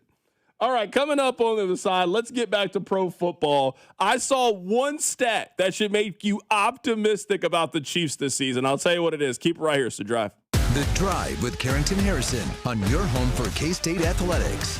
96.5, The Fan. Well, it's Carrington Harrison from The Drive here. Let me ask you a couple of questions. Do you have poor sleep? What about low energy? How about brain fog, a reduced sex drive, weight gain, and workouts that just don't deliver like they used to? Well, the problem could be low testosterone. And the truth is, those testosterone levels can start declining as early as your 30s, 2 or 3% every single year. And before you know it, you just don't feel like the same man you did back in the day. Well, you don't have to accept this as just aging. Heartland Men's Health specializes in customized testosterone therapy and targeted body composition plans. You might think you have low T. Well, pick up the phone and call this number, 844-447-6600, or check out the website and take this simple 10-question quiz. Visit heartlandmenshealth.com. Your initial visit is just $100, includes a medical consultation, a PSA test, and lab results in about 30 minutes, and your treatment can start that day. 3 locations, Overland Park, Independence, North Kansas City. There's no need to wait. Go stop by and see my friends over at Heartland Men's Health. Featured therapies are compounded and have not been evaluated nor approved by the FDA. Provider prescription required. See website for details. Hi, folks. Bob, Blue Springs Ford. Hey, Blaine, I know we've got employee pricing going on right now for everyone, but what's the difference in pricing? Great question. 2026 Escape starting at $26,000. That's thousands of dollars off. 2026 Expeditions? Oh, I know this is going to be good. How about up to $10,000 off MSRP? And Lightning up to $18,000 off. Plus, you get a lifetime powertrain warranty for free. Folks, go to BlueSpringsFord.com right now, because this ends soon. Hi, this is Kevin Harlan, and I'm here with Rob Side at Rob Side Ford. Rob, I smell a grill. What's cooking? Kevin, the grills are fired up, and so are the deals. Right now at Rob Site Ford, it's the Ford Employee Pricing Sales Event with the best deals we've had in the past 12 months. Now that's saying something. What are we talking? Employee pricing on virtually every new Ford on our lot, plus even more dealer discounts on top. So how hot do these deals get? Up to $17,500 off brand new F-150s at Rob Site Ford, plus huge savings on Expedition, Explorer, Bronco Sport, Bronco, and more. Wow, that's 5 alarm hot. Exactly, and unlike Kevin's Burgers, these deals are coming out juicy. All right, I walked into that one. Shop Rob Site Ford, Kansas City's top-rated Ford store on Google. 4.8 stars and nearly 3,500 reviews. Rob Site Ford, 135th and State Line, or robsite.com. Buy right, Rob Site. For all the things you have to do and places you need to be, let Uber take you there. Because you had just one more 3 rounds ago. Because the 5 a.m. flight seemed like a good idea at the time. Because check engine lights always appear at the worst possible times. And because parking downtown is a nightmare. Because there are nights out, airport trips, and car troubles in your area, there are drivers in your area. Uber. Request a ride today. Wait time varies. Terms and conditions apply. See app for details. Spring is here, and as the weather heats up, the sports action heats up at Circa Sports. From baseball to basketball, hockey to golf, Circa Sports has it all. Circa Sports isn't just sports betting, it's sports betting the way it should be. High limits, player-friendly pricing, and exceptional customer service. Whether you're looking for playoff futures or props on your favorite players and more, Circa Sports has you covered. Download the Circa Sports app or visit circasports.com today. Must be 21 or older. Gambling problem? Call 1-800-GAMBLER. We asked parents to share their journey of adopting teens. They changed who I am because I can't see life without them in it. Visit adoptuskids.org to learn more. Brought to you by Adopt US Kids, the U.S. Department of Health and Human Services, and the Ad Council. Snakes, zombies, public speaking. The list of fears is endless. But the real danger is in your hand when you're behind the wheel. Distracted driving is what's really scary and even deadly. Eyes forward, don't drive distracted. Brought to you by NHTSA and the Ad Council. Whoa, okay. This one says you get a free phone if you switch. Hey, this one also says you get a free phone if you switch. Yeah, they all do, hon. Huh. The T-Mobile one says their customers had the lowest wireless bills versus the other big guys over the past 5 years. And their latest experience plans have Netflix included, plus a year of Dash Pass by DoorDash. Hang on, let me see that. Oh, yeah, we're switching. That's what I'm talking about. Do we clap now, or...? At T-Mobile, get savings that keep stacking up. That's value you can feel every day. And right now, bring your phone to T-Mobile and we'll give you $400 when you switch. Savings based on Harris X billing snapshots from Q3 2021 to Q4 2025 compared to average AT&T and Verizon bills. Comparison excludes discounts, credits, and optional charges. $400 with new account on qualifying line. Unlock device credit ported 90-plus days with device and carrier. Entirely redemption required. Virtual MasterCard typically takes 14 weeks. No cash access and expires in 6 months. Card issued by Sunrise Banks N.A. member FDIC. Visit T-Mobile.com. You're listening to 96.5 The Fan from the DM Injury Law Studios. Mike's got this. Car, truck, or motorcycle wreck? Remember, Mike's got this. 816-888-7500. Mike's got this. The countdown to the World Soccer Championship is brought to you by Blue Cross and Blue Shield of Kansas City. From here, for wherever you are, that's the benefit of blue. Visit bluekc.com/benefit of blue for more information. Here's your traffic report on 96.5 The Fan. Brought to you by SWL Injury Law, the Car Crash Kings. It's what they do. Visit SWLinjurylaw.com. This one brought to you by DM Injury Law, 816-888-7500. Mike's got this, and we've got a stall, 635 northbound, just past Kansas Avenue. It is the right lane that's blocked and still working. Oh, no, 2-car crash now, 35 southbound before Cambridge Circle, left lane blocked there. I'm Val with traffic on 96.5 The Fan. Hey, it's Chris Jones from the Kansas City Chiefs. Welcome back to The Drive with C-Dot on your home for Chiefs football.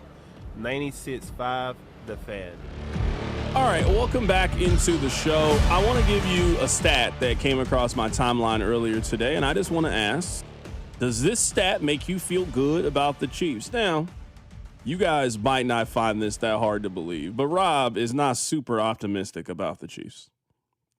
I don't think that Rob thinks the Chiefs are going to be bad, but I do think there is an expectation from most of Kansas City that the Chiefs are going to bounce back in a lot of ways. I don't think a lot of people have the expectation that the Chiefs are just now going to shoot back up and be the best team in the league and now just run laps around everybody else. I don't really get that sense, but I think most Chiefs fans think they're going to win the division. I think most Chiefs fans believe they are going back to the postseason. I think most Chiefs fans believe that they are going to be one of the teams that's in the mix, that they can be the Patriots or the Broncos or the Bills from last year, that there wasn't a clear favorite, but right matchups, right breaks, you got the right quarterback, you can be in the conversation of a team that can go to the Super Bowl and represent the AFC. I do think there's a lot of people that feel that way about the Chiefs heading into the season. I want to just give you 2 stats and tell me if this doesn't make you feel positive. Rob, do you know who the best team in the league was last year at one-score games? It was the Denver Broncos. The Broncos played 13 one-score games last year. They won 11 of them. Think about that number. They played more one-score games than any team in the National Football League, and they won 11 of those. So whenever we start having the real serious conversation about who you like and who you're picking, and you like this team, you're fading this team, you cannot tell the Broncos story without acknowledging they are going to regress in that number. They're not going 11-2 in back-to-back seasons. Last year, they were winning games on blocked field goals. They were winning games in overtime where they batted passes down. And I remember people were having that same conversation about Kansas City. You can't sustain it, and people were right. So if you were right last year about the Chiefs, could you be right this year about the Broncos? Now, I'm sure we're going to play Colin Cowherd at some point in the summer, and he's not going to bring this up, and he's going to mention how much he believes in Sean Payton and the Broncos and all of these things, and I'm going to make the exact same point then that I'm making now. You can't tell me that you were so worried about regression with Kansas City, but not worried about regression with the Denver Broncos. Now, let's move over to the other side of this. The Chiefs had 10 one-score games last year. Rob, how many of those do you think the Chiefs won last year out of 10? I'm running the math. Did they win a single one of them? One.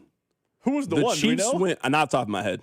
The Chiefs went 1-9 last year in one-score games. That's crazy. In fact, there was only one other team in the league that was as bad as they were. It was the Giants. The Giants had a top 5 pick last year. Think about that. Think about some of the terrible teams last year in the league. Tennessee, terrible team. The Raiders, terrible team. Hell, the Browns won 3 one-score games last year out of the 9 that they have. The Chiefs went 1-9 in 10 one-score games. Before we start talking about Mahomes' injury, before we start talking about Kenneth Walker or the draft or defense, we have to acknowledge the Broncos went 11-2 in one-score games. The Chargers went 6-2 in one-score games. And the Chiefs went 1-9. If the Chiefs, let's say they play 10 again and they go 5-5, that's a 4-win improvement right there, which is enough to get you to the postseason. Maybe you won't win the division at 10-7. You certainly are making the playoffs in the AFC, I would say, with 10-7. And all you want to do is get into the dance, and you'll feel good with your quarterback, your running back with Kenneth Walker, and a defense who should be turning the corner and playing some better defense. If you want a number to feel positive about the Chiefs and on board that they can turn this thing around relatively easy, it is that they are going to be much better in those 50-50 games, because they were good at those 50-50 games in 2022, 2023, 2024. I don't know what happened in 2025, but if they can get just average, if they can be league average, if they can be what Tampa Bay was, 6-6, if they can do that in one-score games, they'll make the playoffs next year. So 2 things. One, I looked it up. The Colts at home was the Chiefs' one-score win. I couldn't remember off the top of my head. They beat Daniel Jones at home. That was their one-score Lost to everybody game. else, though. Got kicked by everybody else. Literally, everyone else. I'm going to ask you a question that I think we asked at this time on this show last year. Do you believe one-score win-loss is luck, or do you believe it is skill? Because if we rewind the clocks a year, Chiefs fans were screaming all offseason long. It was May of 2025. They were blue in the face. You were part of this. One-score game is just It's winner's mentality. It's knowing how to close, all the stuff. Fast forward to now, 1 year later, where they're terrible at it. Do you think that's because they are just bad at it, or it's just bad luck? Because I think last year it was bad luck. I think that last year, in a lot of ways, they were the team from hell. Almost everything that could go wrong went wrong for them last year. I just don't think all of those things line up in that same way this season. I mean, they had games where Travis Kelce's wide open in the end zone. Ball bounces off his hands. It's now an interception for the Philadelphia Eagles. You were supposed to have 6. The Eagles now get 6, and the game is over at that standpoint. The game on Monday night against the Jacksonville Jaguars. Like, the Chiefs season, other than that 3-game stretch they had at home where they played against the Lions and the Raiders and the Commanders, their season never really got going. They never really hit their stride. They never really showed you why they were a champion. Again, I'm not here telling you that I think the Chiefs are winning 13 games this year. I don't think they're winning 13 games. But if you were asking me right now, will the Chiefs make the playoffs? I do think they're going to make the playoffs. I think their team is better equipped offensively than they were last year and just more well-rounded than they were last year. I also just think that they are going to have much better luck than they had last year because it'd be hard for you to have as worse luck than the 2025 Kansas City Chiefs did. I see it the same way. I do think it was a mix of both luck and skill, but I'm going to be a little more down on the Chiefs than maybe anyone who thinks, oh, the Chiefs are just fullback. I 100% disagree with that notion, but I think even if they go 5-5, they play 10 one-score games. That makes them, a 10-11 win team? Which is probably what I have the Chiefs being this year. They're like a 10-7, 11-6 type of team. I don't think the Chiefs are going to go from 1-9 in one-score games last year back to 9-1. I think it's 1 year was an extreme, next year is the next extreme, and I think you're going to fall in the middle, which makes sense. The Chiefs will probably finish the season 10-7, 11-6, which is actually marked improvement from a terrible season last year. Text line 913-586-79610. Let me find this here. Here it goes. C-Dot, our expectations for the Chiefs next year should just be that Patrick Mahomes doesn't get hurt again. If he plays all season and the Chiefs only have 7 wins, the narrative around the country will be that he's still hurt and was never back to 100%. If the Chiefs only win 7 games this year and they get 17 games of Patrick Mahomes, somebody else important is getting fired. You can't, I don't care about the injury. You cannot have prime Patrick Mahomes on your team and miss the playoffs in back-to-back season and once again think that everybody is keeping their job. You cannot do that.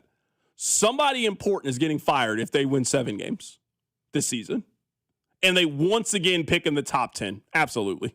So, yeah, I hear what you're saying. Maybe that will be the conversation here in Kansas City. I will not be participating in that conversation. If Mahomes plays week 1 against the Broncos and stays healthy and plays the entire season, and this team once again disappoints and wins 7 games and they go 7-10, and you had 29 and 30-year-old Patrick Mahomes and you guys couldn't make the postseason, the conversations about the game passing Andy Reid up will continue to get louder and louder. And in that situation, somebody out of Brett Veach, Andy Reid, or Steve Spagnuolo, one of them cannot come back in 2027. You cannot miss the playoffs in back-to-back seasons with Patrick Mahomes and tell me it's all good. No, something's wrong. Something's terribly wrong if that's the case. I wholeheartedly agree. I also, we have a lot of time this summer and a lot of things can evolve. I don't want Mahomes' injury to be an excuse in either direction, though. Like, let's say he starts the season on PUP. I don't think he's going to start the season on PUP. You don't think he's going to start the season on PUP. But let's just say he does. And the Chiefs go 2-2 or 1-3 in those first 4 games with Justin Fields, just playing out a hypothetical. And the Chiefs finish 9-8. I don't want at the end of the year fans to be like, well, if they hadn't played those 3 games with Justin Fields. No, I'm not using Mahomes' injury as an excuse at any point this season. It's football. Injuries happen. That's how your quarterback ended up in the situation he's in now. I do agree with the texter's point that the idea of anyone, fans or the organization, pointing to his injury as an excuse making at some point this season will frustrate me. He can't be on the field then. I don't mind you using the Mahomes as an injury if Mahomes starts the season on PUP list. If you're telling me Mahomes misses the first 6 games of the season doesn't go as anticipated, and there's a hole missing in the Chiefs' resume, that's a different conversation. But if Patrick Mahomes is there in week 1, that is an admission from everybody that he's fine. That's an admission from him. That's an admission from his own personal medical team. That's an admission from his trainer. That's an admission from the Kansas City Chiefs, their training staff. Everybody has to be on board with the most important player in the league coming back. So I'm not letting them use that as an excuse, not for the whole season. Now, if you want to say he gets off to a slow start, okay, that's another thing. But for 17 weeks, no, I'm not doing that. I can't speak for how anybody else is going to interpret this season. But if they put Patrick Mahomes out there for week 1, and he is healthy and available, I am not letting you play both ends against the middle. He can't then be up for comeback player of the year, and if he ends up performing really well, oh, he should win MVP. Look at what he overcame. But if it doesn't work out, oh, he was hurt the whole time. No, you can't play both sides. I'm not giving you the leeway of playing both sides. I don't know if I ever agreed to take more on this show, 100%. If he is on the football field, which every report we've gotten is the idea is he will be on the football field, then yeah, the injury excuse just disappears immediately. And it can't be, well, they would have beaten Denver, but no, it's just he played. That's the end of the conversation if they win. I 1,000% agree. Yeah, so that's just where I am. I just want you guys to know I want to be on the record. So if something goes wrong, oh, you're just being negative. No, I told you this in May. This is how I felt about this. I'm not letting you off the hook if that's the case. Rob, if you can you pull up the Price is Right music really quickly? I want to play a really, really quick game.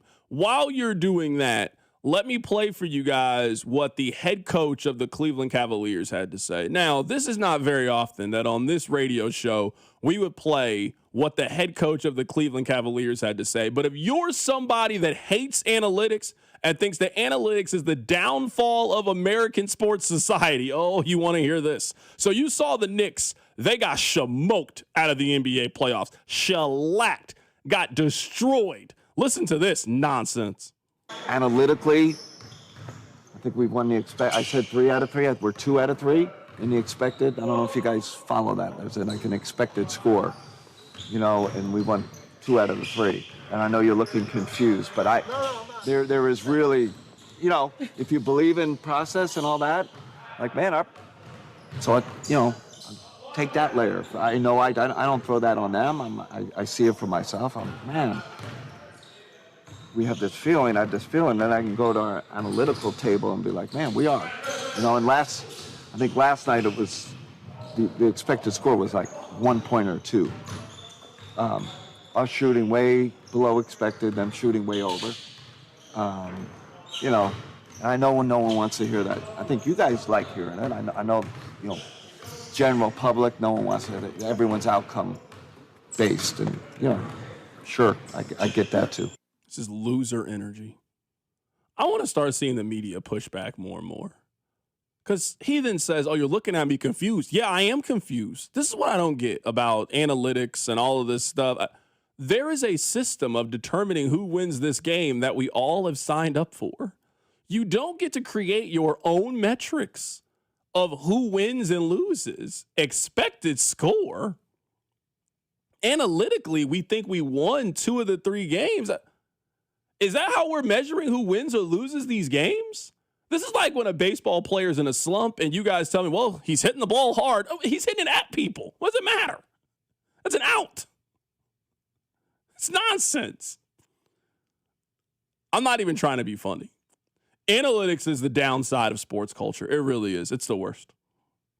Analytics have not made the sports that we watch better.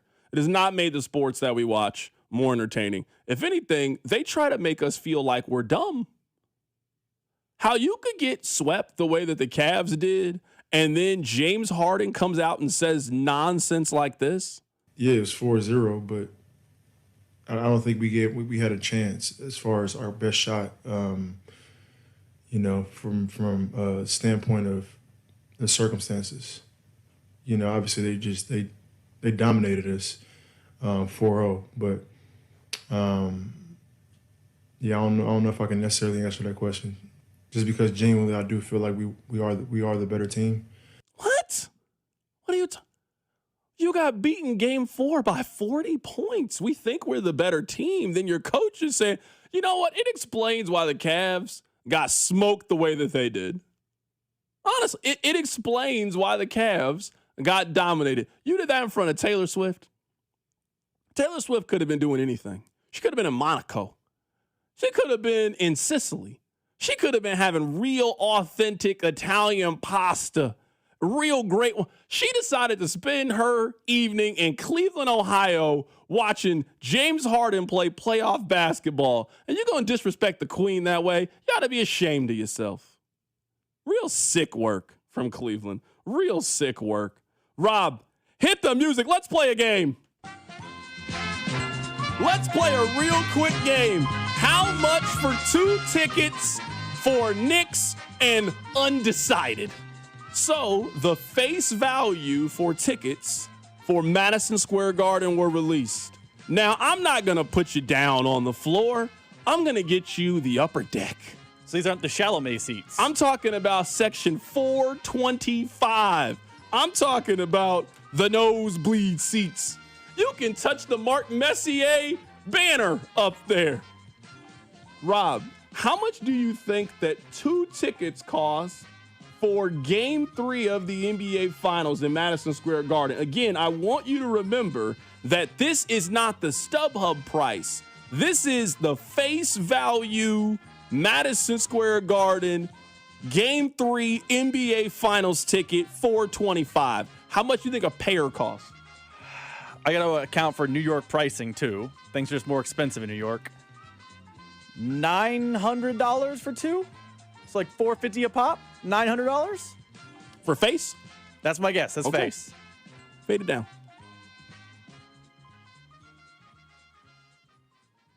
For face value, $425. Your pair of tickets would be $3,450. They are $1,700 each at face. And this is 400, the 400 level. $425. This is equivalent of being, for T-Mobile Center, being at the Garth seats. Yeah.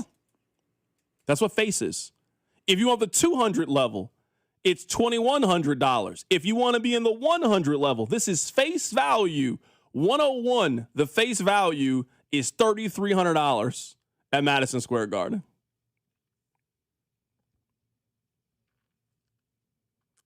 So I just want to throw that number out there if you're thinking about going. Now, let's be clear. You are not getting those tickets at face value. Just a very small amount of people are getting finals tickets at face value. But if you are lucky enough to do it, that's what you swiped on your debit card in order to attend Game 3. Did you see what the first pair of courtsides went for? So somebody bought courtside seats on StubHub, and they were confirmed that this was a real purchase. This was no nonsense. This was somebody went on StubHub, saw a pair of 2 tickets, and ordered them. Real quick, I didn't know you could buy those for Madison Square Garden. I thought those were like given out to celebs as like a come to hang out. Like you can like a regular schmo. Some of them, yeah. I mean, some of them are. Okay, so yeah, some of them are given away. That's a little different than these. Like, yeah, I mean, some of those seats are regular people sitting. They got a lot of money, but they're regular people. Yeah, for sure. They're probably finance bros. I have not seen. And the also, story. I have another thing though on courtside seats. I just learned this. There are 704 seats that they would deem to be courtside. So that number seems high. They started moving the rows back. So it is. I looked it up because I was very intrigued by this. I asked Nick one day. I was like, hey, what would you need to do to sit courtside at a Knicks game? And we were talking about it. So it goes A, B, B, A, and then 1, 2, 3, 4. So that's how they do their courtside seats. So it's a total of 704 seats that MSG would classify as courtside. Now, this is a side point. If you're in that 4th row, you are not sitting courtside. You're on the floor, but you cannot tell people that you got courtside seats. You know who has courtside seats at a Knicks game? Spike Lee has courtside seats. You know who has courtside? Timothy Chalamet, Ben Stiller. Those are courtside seats. If you are in the 7th row, you do not have courtside. You have amazing seats. I hope you enjoy the game. Great. You cannot tell people you sat courtside at the Knicks game. No, you did not. You're a liar is what you are. You're telling me you're A4 behind AA, double B, and you're in behind the basket? That's not courtside. Not courtside. It's not courtside. You got a floor seat. That's incredible. You got a floor seat. You are not sitting courtside if that is the case. So these were the first 2 tickets sold on StubHub for courtside seats. Someone purchased those tickets. This is confirmed. $279,804 for 2 courtside seats.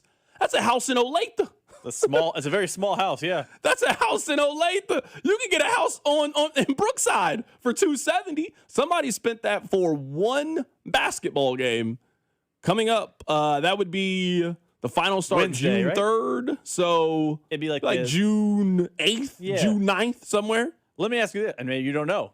Is it like crown seats, though? Do you get like other amenities as part of this? Because if you're spending a literal mortgage, not a mortgage payment, a literal house value, it better not be that I'm A4 and Tina Fey is near me. I better be able to eat and drink for free. I should call play. That's what should be allowed to happen. I don't know, brother. I wish I had more answers about what's going on with the courtside seats. I don't know. I asked Nick all of this. I was like, hey, Nick, I was just wondering if you wanted to sit courtside at the Knicks, what would happen? He was kind of explaining to me like, oh, you would do this and that. And I was like, oh, okay, cool. I was like, hey, it sounds great. Salute. I hope you get to go. I really want you to be able to go. I wish I could go. $280,000. You know what? I think I'm going to watch it on ESPN. I think I'm going to, I don't think I'm going to be participating in that activity. But go Knicks. I'm rooting for it. I want to see the Knicks win. I really do. I want to see the Knicks win. I know if it gets break. Does that price rise with Wembanyama, you think? Yeah, I would guess it's in your best interest to buy it now. That's what I would guess. I agree. It's in your best interest to buy it right now. Because if it is Victor Wembanyama coming to MSG, yes, that $280 is going to be worth $320 here in a couple of days. So, yes, you made the right decision, in my opinion, to go watch it. Coming up on this side, let's take a little bit of a detour. You know that there's always a Netflix doc they want you to watch? Well, I just watched the most recent one. It's called The Crash. I got some real quick thoughts on The Crash that I want to share with you guys. Keep it right here, it's The Drive. You're listening to The Drive with Carrington Harrison. I mean, come on, guys. What are we doing here? On your home for Chiefs football, 96.5, The Fan. Wouldn't you like to take a vacation from your bills? Well, you can. With credit card balances at an all-time high and Golden Oak's 4.5% rate, you could be saving thousands of dollars after a simple phone call. Call today and get your cash in as little as 14 days and make no payments for 2 months. Call 913-890-GOLD. Golden Oak Landing cured my blues. 5.442 APR, FHA 15-year, 20% equity, qualified credit, additional terms apply. NMLS 114937. I move mountains for a living. Literally. That means I don't carry hand lotion, and when it comes to serious heartburn, I don't mess around with anything but Rolaids Max Strength. Its dual-active formula has 1,500 milligrams of calcium carbonate and magnesium hydroxide that relieves heartburn fast. And the best part? The roll fits right here in my pocket, so I can get back to moving mountains. Rolaids spells powerful relief. 1,500 milligrams is our highest amount of antacid per tablet. Read each label. Use as directed. Keep out of reach of children. You know that Big Bargain detergent jug is 80% water, right? It doesn't clean as well. 80% water? I thought I was getting a better deal because it's so big. If you want a better clean, Tide Pods are only 12% water. The rest is pure, concentrated cleaning ingredients. Oh, let me make an announcement. Attention shoppers, if you want a real deal, try Tide Pods.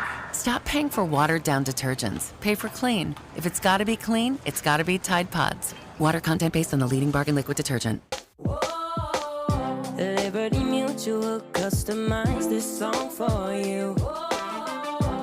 Like your car insurance, it's custom too, yeah. Liberty Mutual's got the coverage that could save you money. Thanks to Doug and Limu, well now you can go and take that cruise. Liberty, liberty, liberty, liberty, yeah. At Telly Tire, when it comes to car problems, we've heard it all. From tires to timing belts to faulty air conditioning. Ooh. At Telly Tire and Auto Centers, we've been fixing problems like these and customers' bad days for over 80 years. So relax and take it to Telly. Schedule your service at tellytire.com. You've heard Cody and I talk about our friends over at Centric, and they're gearing up for an AI sales event on Thursday, May 28th. They'll teach you how to use AI as a daily sales assistant, draft emails, prep calls, maybe do prospect research, strengthen follow-ups, or even apply AI to help you analyze deals and pipelines. They can do all of that over at Centric. They'll even help you build repeatable AI sales workflows that support your daily selling activities. So take part in the AI sales event over at Centric, Thursday, May 28th. Go to Centric.com. Are you an adult with uncontrolled moderate to severe Crohn's disease symptoms and still packing a backup bag of clothes? Just in case? Skyrizi Risankizumab Riza can help you take control of your Crohn's. Feel significant symptom relief, including less abdominal pain and fewer bowel movements at 4 weeks. Plus, Skyrizi is proven to help people achieve remission and visibly improve damage of the intestinal lining. Individual results may vary. Skyrizi is a prescription injection medicine. Don't use if allergic to Skyrizi. Serious allergic reactions, increased infections, or lower ability to fight them may occur. Before treatment, get checked for infections and tuberculosis. Tell your doctor about any flu-like symptoms or vaccines. Liver problems leading to hospitalization may occur when treated for Crohn's. Ready to take control of your Crohn's? Ask your doctor about Skyrizi, the #1 prescribed biologic in Crohn's disease. Control is everything to me. Learn more at skyrizi.com or call 1-866-SKYRIZI. Hey Kansas City, it's Jeff Briggs with Victory CDJR The Legends. Once again, we are taking the hassle out of car buying with the Victory Scavenger Hunt. Folks, as always, our hunts are different. We put the price right at your fingertips with our Let's Do Business guarantee. Like walking up to select Ram 1500s, subtracting $18,000 from the sticker, and let's do business. It's that simple. Just visit VictoryMotorsKC.com and click on the large Scavenger Hunt banners directly on our homepage. That's VictoryMotorsKC.com, where our first price is better than their last. Here's your traffic report on 96.5 The Fan. Brought to you by SWL Injury Law, the Car Crash Kings. It's what they do. Visit SWLInjuryLaw.com. Got a stall 35 northbound just past Armour, 210 Highway. Right lane is blocked near Blue Springs. That's a stall. Right lane blocked 70 westbound just past 7 Highway. I'm Val with traffic on 96.5 The Fan. Welcome to your home for Royals baseball. 96.5 The Fan. I don't want to spend too much time on this, but I will say that there's some things that I let the marketing get to me. And one of the ways is, I mean, at this point, they're charging us so much for Netflix that when they tell me to watch something, I'm watching it. Because I'm assuming they want me to get my money's worth, so I keep renewing the membership. I assume they want me to keep Netflix. I mean, the price goes up every 4 months anyway. So they got to keep giving stuff to keep me engaged. So I would say every 60 or 90 days, they got a new documentary that they want us to watch. Rob, have you seen the one? It was called A Perfect Neighbor. Phenomenal. One of the best documentaries I've ever seen. A really, really good documentary. I'm telling you, put this on your Netflix queue. Trust me, it is called A Perfect Neighbor. That was the one I would say before this one that they wanted you to watch. The one they have this year, it's called The Crash. Now, I didn't really know a whole lot about the backstory of the crash, but it was a pretty recent case. One of the more obvious ones they've had. Like, I like when it's kind of a little bit of a whodunit, and I'm trying to spend the whole time guessing who did it. Yeah, I think I knew pretty early on the, oh, yeah, she's guilty. Lock her up. Throw her away for good. A crazy, crazy story, though. I would highly encourage you, if you are looking for something to do, if the Royals have gotten you down, and trust me, they're going to normally get you down, and you're looking for a nice Netflix crime doc for you and your lady to get the popcorn and snuggle up on the couch with, watch their most recent one, The Crash. A big reason why I would advise this too, and we know Netflix loves to do this. They love to take a 80-minute doc and make it 4 parts, and it's 4 hours long. I don't need all of that. This one, quick to the point, hour and 20 minutes. We in and out. Hey, this is who did it. This is why we think they did it. Then we sit down and we talk to the person about how they did it and why they did it. Hey, that's my kind of crime doc. Get me in and out. So what's the story? I don't even know anything about the crash other than what you said this morning. Asked me if I've seen it. Like, what's the, without giving away the farm on the documentary, what's like the storyline? These 3 kids were driving in a car and they got in, I mean, one of the more horrendous car accidents that I've ever seen in my entire life. And the other 2 passengers, there was 3 of them in the car. The other 2 passengers, unfortunately, they passed away. The driver of the car is still alive. She is currently in jail. And they basically just tell you why they think that this was a purposeful car accident, not an accident. And she is obviously claiming that it was an accident and trying to prove why she's innocent. And the state is like, no. We think you committed this car accident on purpose, and this is why. I'll get that little look-see before the World Cup. I mean, I ain't watched the Royals, especially tonight. They're going to lose the Yankees. They always lose the Yankees. That's what they do best, lose to the Yankees. I mean, they lose to the Yankees. I mean, the Yankees own them. You know, like all the jokes that we have about the Chiefs and, Patrick Mahomes, he's part owner of the Bills and he's part owner of the Broncos. I mean, Aaron Judge owns a couple of teams too, and he owns the Kansas City Royals. You know how the Royals have like a bunch of people? Like, have you ever really looked at who all has part ownership of the Royals? Like Eric Stonestreet has part ownership. Mahomes has part ownership. Obviously, John Sherman, he owns a great portion of it. You know, there's a lot of people that own it. Aaron Judge has a small percentage of ownership in the Kansas City Royals. And yesterday, Bobby, he tried to do everything he could to get him a win. It just wasn't enough. Here's the pitch. Witt hammers it down the left field line. Headed for the Royals Hall of Fame. And gone! A go-ahead Bobby Blast!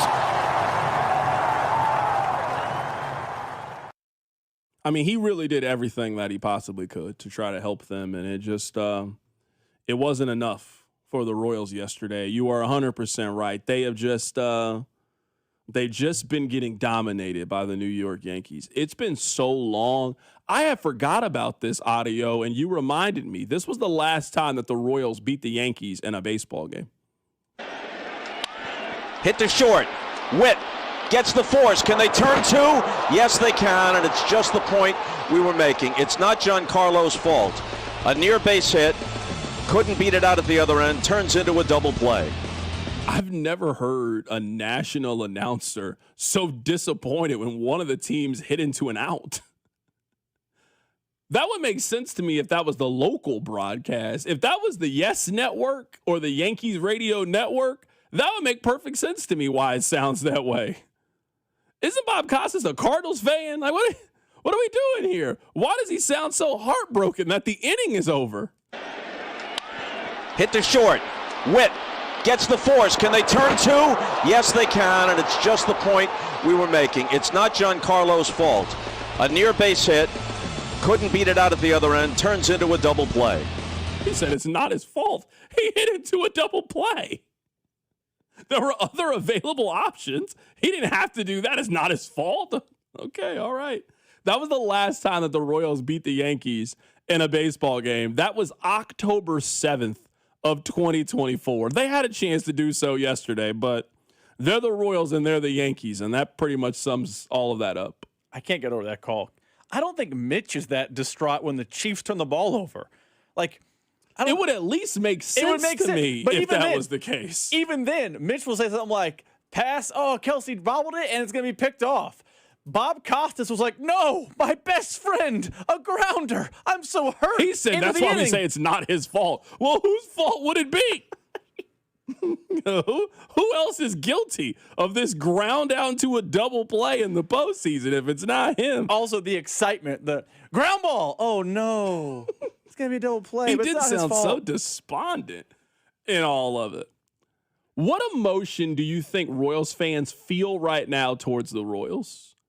For example, you with Kansas baseball, you feel hopeful. You feel excited. You're proud of what they've been able to accomplish.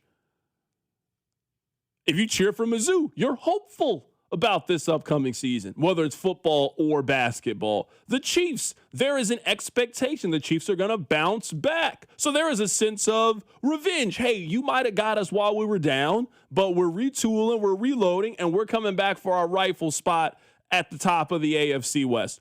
What emotion do you think Royals fans feel right now? Because you could tell me it ranges from anything from apathy to anger for how they've played. I was going to say beaten down. I think it was Vern last week when Alan Fesco said it's the most disappointing season he's had covering the Royals since he came to town. And I think that disappointment has beaten down Royals fans. And I think some of that's the Royals' fault, obviously. I also think some of that, too, is on the heels of the football season the team across the parking lot just had, fans had, come out of the winter doldrums excited about baseball. And then this was what they're met with. So I think right now, and it feels like it's the same same song, different verse every time they lose. Either the bullpen blows it or the offense comes up just short. So I think fans are beaten down by the Royals. Someone on the text line says, C-Dot, I'm not mad, I'm disappointed. Somebody else says embarrassed. I mean, disappointed is the way that I feel. That's the word I would use. I'm not angry at the Royals. There's definitely been times I've been mad. I don't understand why it went this way, and I don't know why it has to be this way. I think the city desperately wanted to get behind the Royals. This was supposed to be a banner season. The Royals have come up with a great downtown stadium plan that is moving forward. We know their future plans. Bobby Witt looks like he is taking the next step to continuing to be one of the great American all-stars and great American superstars. This was supposed to be a banner year.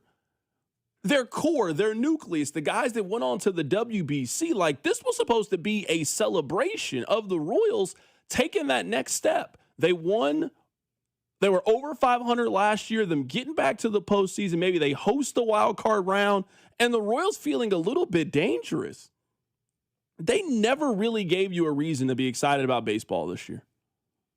The Royals didn't. Team USA gave you reasons. Venezuela gave you reasons. Italy gave you reasons. The Royals didn't really give us a reason to be excited about their baseball team this year. And once the games got here, I think we quickly realized, this team ain't it. This team doesn't have it. They're not special in any way. And in fact, they're disappointing for the most part. They don't know who their closer is. Their starting pitching is starting to break down. Their offense is once again letting you down. All of the pieces that they told you were supposed to work this year, very few of those pieces are actually working for the Kansas City Royals. Let's keep our Royals conversation going on the other side. JJ Picola was on the midday show earlier today. We'll play some of that for you next. Keep it right here. It's The Drive. The Drive with Carrington Harrison on Kansas City's only FM sports station, 96.5 The Fan. Here's your traffic report on 96.5 The Fan. Brought to you by SWL Injury Law, the Car Crash Kings. It's what they do. Visit SWLinjurylaw.com. Got a stall 35 northbound just past Armour, 210 Highway. Right lane is blocked near Blue Springs. That's a stall. Right lane blocked 70 westbound just past 7 Highway. I'm Val with traffic on 96.5 The Fan. Royals coverage brought to you by Metal by the Foot, your metal project superstore. Who is the area's only dealer for Fronius professional welding equipment? Metal by the Foot, located in KC and Topeka. Online at metalbythefoot.com. When you need a piece of metal, remember, metal doesn't have to cost an arm or a leg, just the foot. Tonight, expect a low of 63 with partly cloudy skies. Weather brought to you by Capital One. Capital One offers no fees or minimums on checking accounts. What's in your wallet? Terms apply. See CapitalOne.com/bank guide. Capital One NA, member FDIC. Baseball season is in full swing, and that means the summer heat is coming. The guys at Climate Control have been serving KC homeowners for over 35 years, and they know how to get your cooling system ready to handle our scorching hot summer weather. Stay cool and comfortable this summer. Call Climate Control today at 816-265-2830. 816-265-2830 for all your cooling, heating, and plumbing needs. Don't wait. Visit ClimateControlKC.com today. Climate Control Heating, Cooling, and Plumbing. Furnished by IntelliBrands. Whether because of discomfort, lack of mobility, your lifestyle, or occupation, you sit inactively way too many hours a day. Get an Ellipse, the premium quality automatic seated exerciser that strengthens legs, increases mobility, and boosts circulation without physical strain or impact. Improve your flexibility and balance. Strengthen and tone your legs. My joints feel better, my knees feel better, my back feels better, and it makes me feel stronger too. My circulation is moving. I'm burning calories, and it makes me feel energetic. It's so quiet that none of my coworkers even know I'm using it. Call now and order Ellipse, the seated exerciser that strengthens legs, increases mobility, and boosts circulation. And for a limited time, get a free upgrade to our deluxe bundle with a faster motor, sport mat, and wireless remote. Call 800-555-1212. That's 800-555-1212. 800-555-1212 now. These statements and products have not been evaluated by the Food and Drug Administration. These products are not intended to diagnose, treat, cure, or prevent any disease or condition. Mia from the Winnings Desk. Every Missouri lottery ticket helps support Missouri public public education. Over $8 billion and counting. I was going to list every school, but yeah, there's over 2,400 of them. See the full list at molottery.com/education. Play it forward and play responsibly. The Kansas City Auto Show is back, and we're taking over the Overland Park Convention Center with more brands, more test drives, free parking, and all new features. Join us June 4th through 7th at our exciting new location. Get up close to the latest cars, trucks, and SUVs, plus exclusive test drives you won't want to miss. Don't miss your chance to see your future of driving, all in one place. Get your tickets now at kcautoshow.com. The Kansas City Auto Show, June 4th through the 7th at Overland Park Convention Center. Hi, I'm Carter. And I'm Charlie. We'd like to share a quick story about a homeowner named Jack. Jack had a home he needed to sell fast. And Jack thought he had it all figured out. So Jack talked to multiple cash buyers. Jack chose the highest offer. But the day before closing, guess what? The buyer backed out. Leaving Jack with the moving truck all packed in the driveway and not sure what to do. Jack learned the hard way that the highest offer isn't always the right offer. Jack got suckered. Make sure you aren't hung out to dry. Call our dad at Rex Buys KC. Our dad is local, he knows Kansas City, and he actually closes deals. No repairs, no fees, no showings, no surprises. Just a fair cash offer and a smooth process. Now, don't be like Jack. Call 816-330-6000 or visit rexbuyskc.com. Rex Buys KC, helping people make smart choices one home at a time. Performance matters in intimate moments. Don't let ED ruin them. This is Jeff for Heartland Men's Health, and I want to assure you that if you're like the vast majority of guys, you don't have to suffer with ED anymore. In fact, you might be pleasantly surprised at how the right treatments could positively impact your love life. At Heartland Men's Health, our advanced medical therapies go far beyond pills. We have treatments that are effective in well over 90% of cases, and we offer specific and combinative treatments that can dramatically enhance both your performance and your stamina. You could even last up to an hour or more and bring a far greater level of intimacy to both you and the one you love, perhaps performing like you haven't in years. So call us today and find out why our advanced treatment strategies offer so much more. Your first visit is just $99 and gets you blood work, a medical consult, and if medically advised, a test dose. And if that test dose doesn't work in the office, your visit is free. Call 844-447-6600 or go to heartlandmenshealth.com.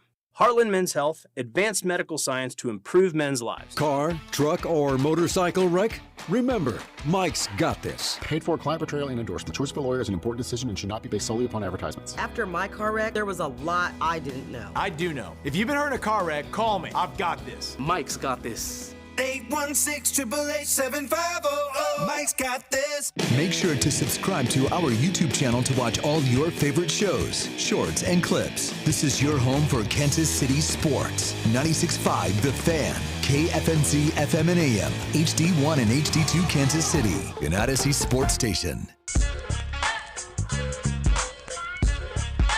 I really think the question for the Royals is now a very simple one. I can come on here every day and tell you that there is a problem with the Royals. I'm not telling you something that you don't already know for yourself, and I'm not telling you something that you can't see for yourself. But the question with the Royals is a very, very simple one. Do you trust the people that they have in charge to turn it around to actually be able to do that? I'll give you a couple examples. Kansas basketball. There's a standard that Kansas basketball has. Now, I'm not saying this as a Mizzou fan. I'm saying this as somebody that I'm pretty aware of the greatness that Kansas basketball has had. I think Rob would agree. I think most KU fans would agree. What has happened the last 3-4 seasons is not up to the standard that Kansas basketball holds themselves to. But I'm just guessing.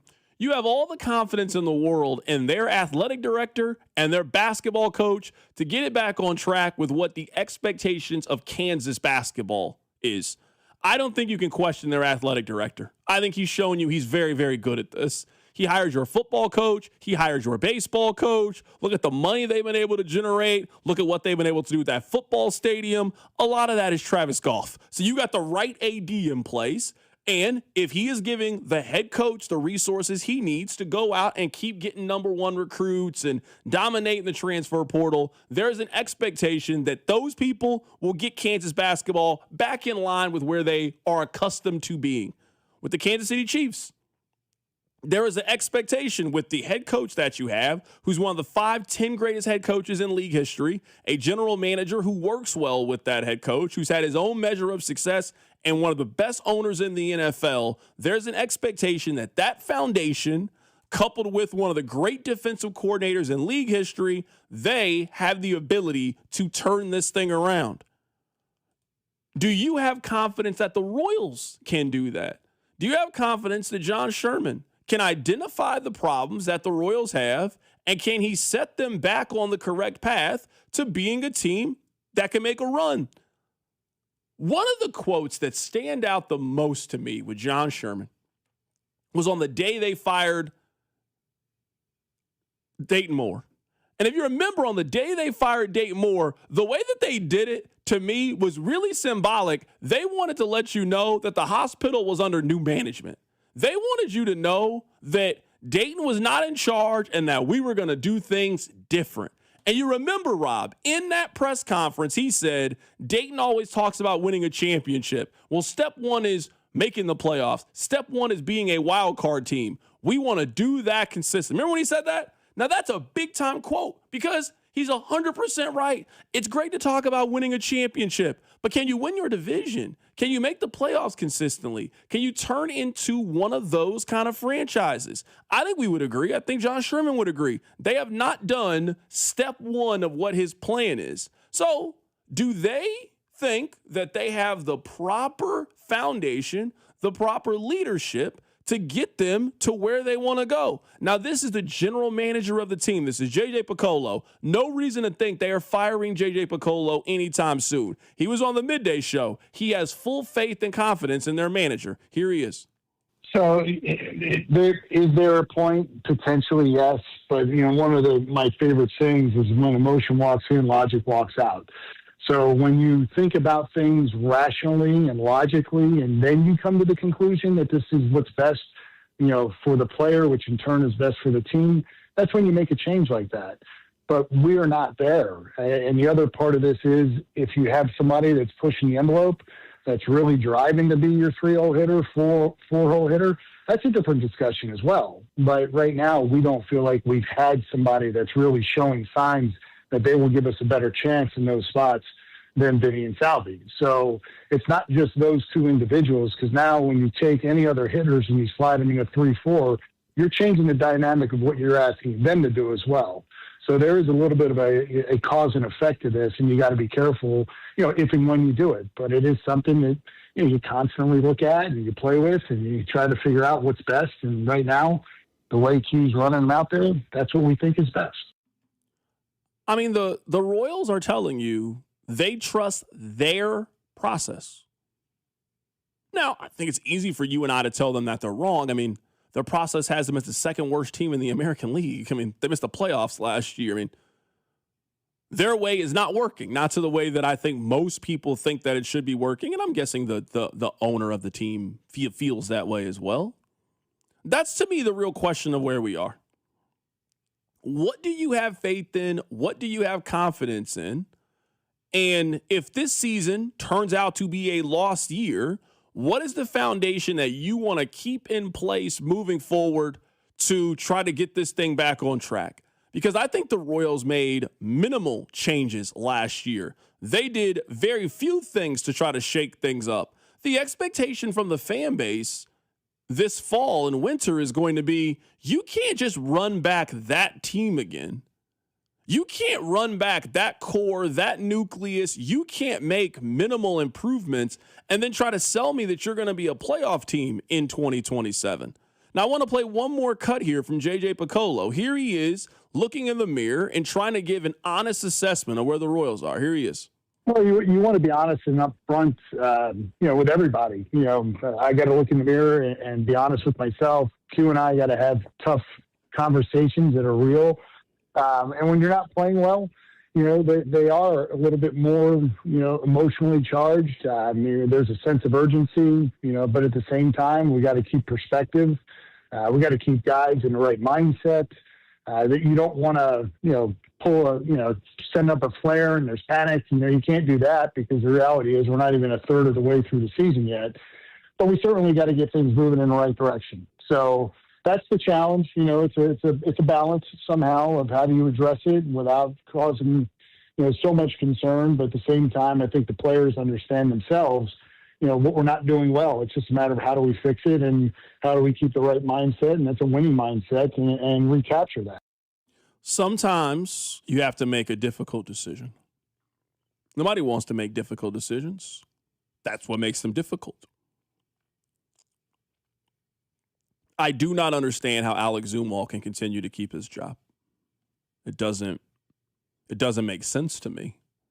Their offense has been in this state for 2 years. Vinny is regressing as an offensive player. Maybe it's not all Alex Zumwalt's fault. Normally when it's a massive problem, it's not the fault of one individual, but sometimes when it's going the way that it's going with the Royals, you got to sacrifice somebody's job. You got to hand the people something. You got to make them think that you're doing something. Now, I think this is a very fair statement on the text line. Text line 913-586-7965. C-Dot, I want to see some passion. I want to see some desire. I want to see a destroyed water cooler. I want to see somebody get really upset and holding the rest of their teammates accountable. Sometimes you just want somebody on the team to express how you're feeling. And I will admit, the Royals just seem really calm about being so bad this year. At least last year when it was going wrong for the Chiefs. Now, I think sometimes that energy was displayed in a way that's not healthy, but you've never questioned whether or not Pat wants to win. You've never questioned whether or not Andy or Travis or Chris, you've never really questioned, hey, are these guys willing to sacrifice and do what it needs to do in order for you to win? The Royals do. They just seem real ho-hum about it. It's okay, man. We got a game tomorrow. I would feel good if somebody did something. I want to see some frustration. I want to see some piss and vinegar. I want to see some fire under this team. And it feels like it's noticeably missing from the Royals. And maybe that's just a conversation you have when your team's not doing good. Have you noticed we never talk about chemistry and camaraderie from a team that's not winning? We're never like, man, that team's got great chemistry. Who cares? They won 65 games. Great. They play Xbox together. Sure, they like hanging out with each other playing cards. I don't care about that. So maybe that's just one of those things that we're always going to say that when a team's not performing well. But, man, things have gone so poorly this season for the Royals. It would just feel good to see somebody just go break something, Q, go out there and just yell at somebody, kick some dirt, get mad, have a press conference with some fire and talk about how you're holding guys accountable for something. I think the last time they held somebody accountable was when Carter Jensen's alarm clock didn't show up. That was the last time that happened.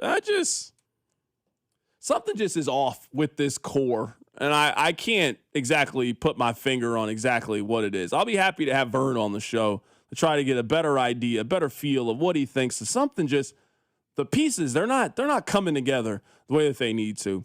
Let's switch gears. We'll get back to baseball coming up in a bit. Coming up on the other side, our dear friend Nick Wright was on his show talking about the state of the Chiefs wide receiver. We'll sprinkle in a little bit of NFL. We'll do that next. Keep it right here. It's The Drive.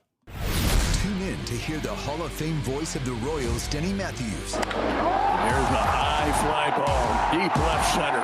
Back goes Ward to the wall. Gone. Bobby Witt Jr. Every Monday at 3, right here on your home for Royals baseball. 96.5, The Fan. Hi, folks. Bob from Blue Springs Ford. Hey, Blaine, my sister Kathy wants to buy a Bronco at an employee price. What perfect timing, because right now Blue Springs Ford is giving employee pricing to everyone. So what's the real difference in pricing? 2025 Bronco Sport starting at $29,000. Wow, that's less than $30,000. Up to $10,000 off MSRP on 2026 F-150s, and you get a lifetime powertrain warranty for free. Folks, go to BlueSpringsFord.com right now, because this ends soon. I move mountains for a living. Literally. That means I don't carry hand lotion, and when it comes to serious heartburn, I don't mess around with anything but Rolaids Max Strength. Its dual active formula has 1,500 milligrams of calcium carbonate and magnesium hydroxide that relieves heartburn fast. And the best part? The roll fits right here in my pocket, so I can get back to moving mountains. Rolade spells powerful relief. 1,500 milligrams is our highest amount of antacid per tablet. Read each label. Use as directed. Keep out of reach of children. You know that Big Bargain detergent jug is 80% water, right? It doesn't clean as well. 80% water? I thought I was getting a better deal because it's so big. If you want a better clean, Tide Pods are only 12% water. The rest is pure, concentrated cleaning ingredients. Oh, let me make an announcement. Attention shoppers, if you want a real deal, try Tide Pods. Stop paying for watered-down detergents. Pay for clean. If it's gotta be clean, it's gotta be Tide Pods. Water content based on the leading bargain liquid detergent. As a paramedic, do you recommend seatbelts? I'm definitely an advocate for seatbelts. Why?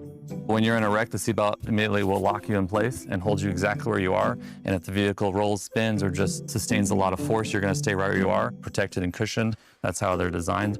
But it's my choice if I wear one. You can't make me. It's your decision, but you're going to see me if you decide to not wear your seatbelt, and it might not be a good situation for you. Always buckle up. A message from the Kansas Department of Transportation and your local law enforcement community. Whether you're commuting to work or heading out for a fast coffee break, getting an auto insurance quote is just a tap away. With AAA, you're always connected, so you can focus on the road ahead. Rest easy knowing AAA's got you covered, no matter where life takes you. AAA, we're always with you.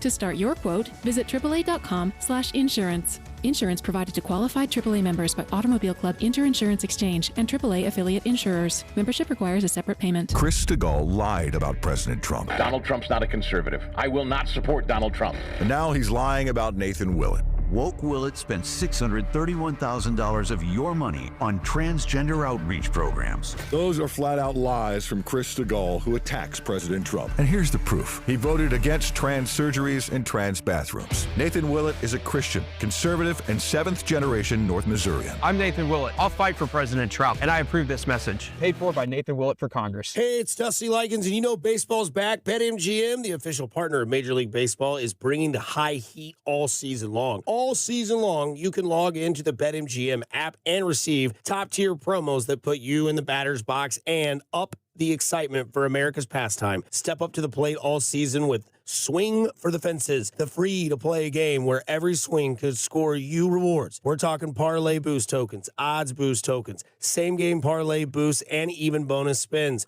all season long. And the action doesn't stop there. Get more out of every at-bat and every inning with MLB same-game parlay boost. Stack your picks and boost your potential payout. Plus, lock in bigger value with MLB odds boost tokens and MLB parlay boost tokens all season long. More boosts, more swings, more chances to win. Download the BetMGM app and step up to the plate today. Gambling problem? Call 1-800-GAMBLER. See BetMGM.com for terms. 21 and older only. Missouri only. Existing customer offers subject to eligibility requirements. Please gamble responsibly. Finding great candidates to hire can be like, well, trying to find a needle in a haystack, but not with ZipRecruiter. Its powerful technology actively finds and invites qualified candidates to apply to your job. So while other companies might deliver a lot of hay, ZipRecruiter finds you the needle in the haystack. See why 4 out of 5 employers who post a job on ZipRecruiter get a quality candidate within the first day. Try ZipRecruiter for free at ZipRecruiter.com/team. That's ZipRecruiter.com/team. ZipRecruiter. In a world in need of a hero, one man rises to the challenge in style. He is... just driving the kids to soccer practice. Make every day feel epic in the all-new Hyundai Palisade Hybrid with up to an EPA-estimated 619 miles of range on select trims, advanced tech, and class-leading interior space.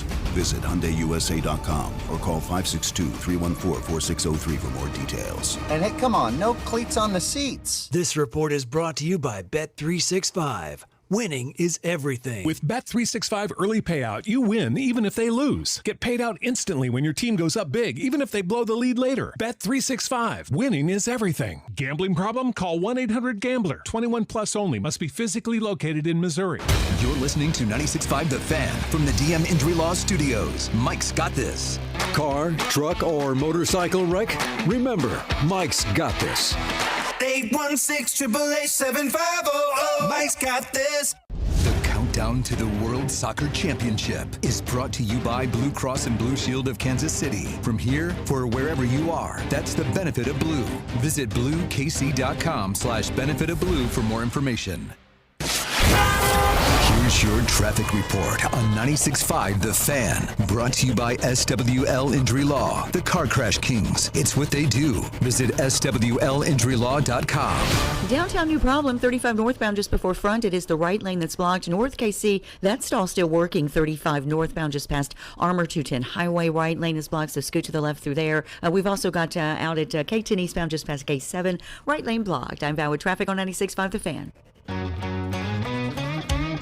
Hey, it's Cole Reagans from the Kansas City Royals. You're listening to The Drive with CDOT on 96.5 The Fan. Rob, you know that the process for Brendan Sorsby to come back it's happening right before our very eyes. Are you seeing this? So Brendan Sorsby, you guys I'm sure you've heard the story. Brendan Sorsby was at Cincinnati. He is now transferred to be the quarterback at Texas Tech. He's one of the better quarterbacks in college football. He's not the best, but he's one of the better quarterbacks in college football. And Texas Tech, once again, loaded up. They got a lot of NIL money. They got a chance to win the Big 12 again. They got a chance to be very, very good this season if he is found eligible. He had a gambling problem. I would say a very serious gambling problem. It was discovered that while he was at Indiana, he was betting on the team.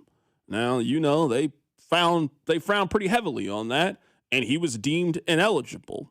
So today was a major advancement in that story. He has now completed his treatment for addiction to sports gambling and anxiety disorder. He also released a statement, quote, "For the first time in many years, I feel more free and no longer fully at the mercy of my addiction." It also goes on. If you want to read it, I would encourage you to read it. I think you get the point of what it is. So today his appeal was denied by the NCAA, but this is America.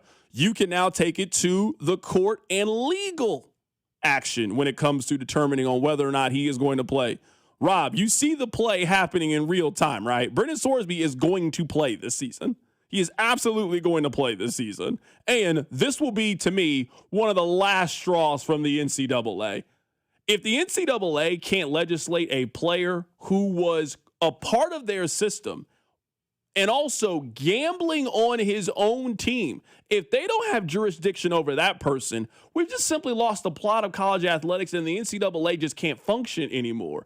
I've always thought this, that the NCAA, all they really do is organize tournaments. Tell me what the rules are that the NCAA can enforce if they can't even enforce them banning you when you admitted publicly that you were on a football team, gambled on that football team while you were a part of it. You couldn't play in the NBA if that was the case. You couldn't play in football. You couldn't play in baseball. You can still play college athletics if that's the case. Then we got to start over then. The NCAA doesn't work. I am begging the judge who's seeing this case, I believe it's next Monday, the 1st, right?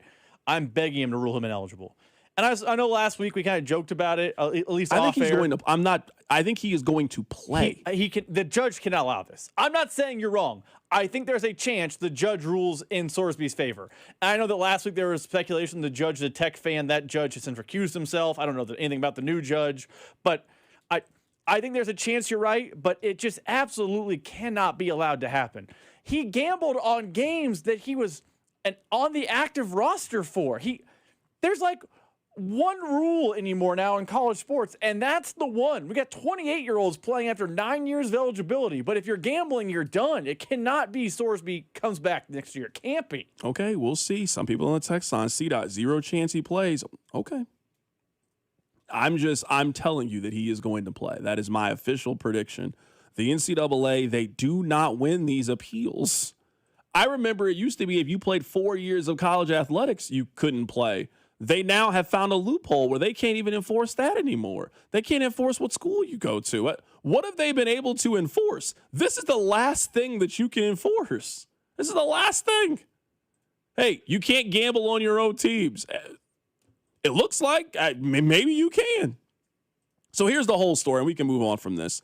Courtesy of ESPN, the NCAA, they've officially denied his appeal. He wanted to be reinstated. They are not going to reinstate him. Very obvious why the NCAA wouldn't want to. He has recently filed a suit against him And he is obviously asking for this to be expedited because the NFL supplemental draft is June 22nd. So he needs to know sooner rather than later what the plan for him is. So if he can play college football, obviously that would be his number one overall choice. But if he is deemed ineligible to play college, he would then enter the NFL supplemental draft and he will be picked up by a team. I think the argument is going to be there is no official rule in the NCAA. He also is taking steps in the right direction. He has gone the 35-day inpatient rehab treatment. I think that's going to end up being enough for a judge to reinstate him on play this year. I think there are two things at play here. I think you're right that there's a chance that's enough. But it absolutely should not be enough. I don't disagree with you. It doesn't matter what sport you are playing at what level, whether you're a high school player, whether you're a college player, a pro player, there's like one rule. It's the Pete Rose rule. Don't gamble on sports. He broke it. He broke it while on the team. For the games he was in. I am pleading with the judge to have some common sense and tell him his lawsuit is frivolous, slap it down, and go be a Cleveland Brown in the supplemental draft because your college days should be over. Let's move on to the Kansas City Chiefs. A couple of audio clips that I want to play for you. Let's start with number one. This is from in the last 30 minutes or so. Nate Taylor was on NFL Live. You guys know Nate Taylor, friend of the show. And he was on NFL Live talking about Patrick Mahomes, who is participating in OTAs. Today is the first day that Patrick Mahomes is back on a football field with his teammates, and he did participate in some form and fashion, I was told today, during the Chiefs' opening OTA practice. This has been one of the more important dates of the Chiefs' offseason, with Patrick Mahomes obviously recovering and rehabbing from his torn ACL and LCL in his left knee. You know, what's interesting here, Laura, is we will see Patrick Mahomes for our own self on Thursday, the Chiefs' final OTA practice of this week. And what's fascinating about this is both the Chiefs and Patrick Mahomes have not put out much video of his workout, of his training, obviously of his rehab. So what we see on Thursday will be the first real indication of just how much progress Patrick has made from the December 14th injury to now for the OTAs, for the Chiefs. And another thing to add, Laura, is the Chiefs have very good attendance for this first OTA practice. We saw Kenneth Walker, as you mentioned earlier, Chris Jones, Travis Kelce. All the Chiefs' most notable players are here this week. And with Patrick Mahomes back on the field throwing the football to his teammates, it's another positive sign in his progress to be available and ready for the opening night game here at Arrowhead Stadium on September 14th against the Denver Broncos. Before we respond to what Nate had to say, I want to point out that OTAs are optional. They're optional. You do not have to show up at OTAs. They cannot fine you for not showing up at OTAs. Minicamp is mandatory. OTAs is not mandatory. Did you hear that everybody is there? Chris Jones is there, doesn't have to be there. Patrick Mahomes doesn't have to be there. Travis Kelce was just sitting courtside at an NBA playoff game a couple of days ago. He could just continue to stay home, spend time with his fiance, continue to prepare for their wedding. Does not need to be there. Kenneth Walker, makes sense why you're there. Hey, you want to meet your teammates. You're just starting out. New system, new city. You want to set the tone. The leadership of the Chiefs don't need to be there. It would be great if Rashee Rice was there. It would be great if heading into a contract make or break, you need to have a good season. It would be phenomenal if your number one receiver was there. But why is he not there? Because he can't stay off the weed. He's supposed to be there. You know he's supposed to be there. I know he's supposed to be there. But he's not. You want to know why? Because he can't stay off the weed. You had one responsibility this offseason. It was to stay out of trouble. But you know what you told your man riding shotgun? Roll another blunt. Yeah. That's not what you're supposed to be telling him. He was supposed to be passing you the playbook, not passing the Dutch. I'm beside myself for Rashee Rice. I reminded myself of that community service mixtape he made. Remember when he did that? Remember when he was in trouble back in 2024 and he made a video of him passing out Domino's pizza and Kirkland waters to homeless people. We should have known right then and there. We should have known right then and there. Hey, something's off with this young man. We didn't know. But you hear how all the leaders are there with the Chiefs? Everybody. Why would you not be there? We won 6 games last year. They're asking for 6 days of us to be here over the summer. That's what they're asking for, 6 days. Really 9, because you got to be there for the mandatory part. They're asking for 9 days. Those other 9 days, do whatever you want. Go to Coachella, be in a movie. I don't care what you do. Show up for these 9 days. Why can Rashee Rice not be there? You know why he can't be there. Because he's always in some nonsense is why he can't be there. Do you think Mahomes talks this week? Yes. I actually think, and we can dive into all the stuff, I think either tonight or tomorrow, the Chiefs are going to put out a promo video of him throwing. Because remember, the media can't watch practice until Thursday. And I'm betting that the Chiefs video staff, what's it called, 65 they're definitely going to put a hype video out for sure. Either tonight or tomorrow night, I'm betting social media has a clip of Patrick Mahomes throwing the football, and then on Thursday he speaks. I mean, they got a hype video to Drake's new album. They're cooking up right now. Oh, yeah. right now. You know what? He's throwing it to Kelsey. Look, Kelsey's here. Kelsey's running routes. Mahomes hit him in stride. That video comes out tonight or tomorrow night. Chiefs Twitter goes abuzz. Patrick Mahomes talks on Thursday. He talks about how great it is to be out there with the guys again and how his rehab process is going well. And, he's excited for the season. And then it's full-on hype train when OTAs end on Friday. And that's my official prediction on what happens. So, yes, he definitely talks. Speaking of Rashee Rice, let me play for you what our dear friend Nick Wright had to say. Friend of the show, maybe the first original friend of the show. Here's what Nick Wright had to say on First Things First. He has a television show on FS1 about the state of the Chiefs after Rashee Rice not participating in OTAs. The Chiefs had a lot of, I thought, more pressing needs. So I supported their offseason approach. Sure. But now it is what Bill said, leaning on Patrick to be magic, relying on a Xavier-worthy leap, saying, can Rashee keep his nose clean and stay healthy? Or what I would consider, the more drastic move of seeing how firm that Eagles-Patriots handshake deal is, because it's not June 1st yet. Oh my. And seeing if they can one-up that offer, because if Rashee's not around, they don't have a legit receiving core, and Rashee not being around has to be a real possibility now. That was Nick Wright on his show talking about the state of the Chiefs wide receiver. This is the Chiefs wide receiver room. There's really only one question left with the Chiefs wide receivers. Are they going to pick up a veteran? And there's only 3 veterans, maybe 4 if you want to count Deebo Samuel. There's only 4 veterans that make sense for them to add. Tyreek Hill, Stephon Diggs, Keenan Allen, Deebo Samuel. If it's not one of those 4, I don't know how interested I am in you adding one of those potential wide receivers. But the state of the Chiefs wide receiver, you know how I always say there's some things that are March and April problems. We're past that point. They didn't make moves in free agency to go get a wide receiver. They waited until the 5th round and go get a wide receiver.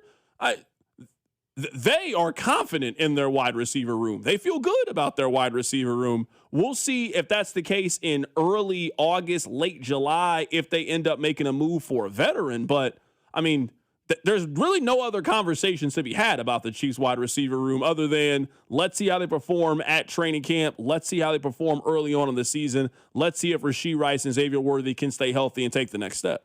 Both Nick Wright and Bill Barnwell very succinctly described one of the fears I have for the Chiefs this year. Because I've been here, and what have you been saying about the offseason? The Chiefs, last couple of years, because they didn't have a run game, were too reliant on Mahomes' go be special. That's how you phrase it. You've said because of Pacheco and the corpse of Kareem Hunt, the Chiefs were saying, Patrick, go be special. That's our plan. Well, now they've totally overhauled the running back room. Has a Super Bowl MVP in there. Has a draft pick in there everyone likes. Another signing in there. And they have another draft pick from last year's draft in their running back room. And yet Bill Barnwell and Nick Wright are succinctly breaking up a fear I have. Has anything changed in the go be special / we need Patrick magic to be a good offense game plan because the run game. But I don't think that's enough. Because if you're betting on Xavier Woods taking a leap, what have you seen that makes you think he's going to take a leap? If you're betting on Tyquan Thornton taking a leap, what have you seen that makes you think he's going to take a leap? If you're betting on Rashee Rice to keep his nose clean and have no injury problems for 17 games, what makes you think that's going to be a thing that happens? That's fair. I understand, and I was actually with you.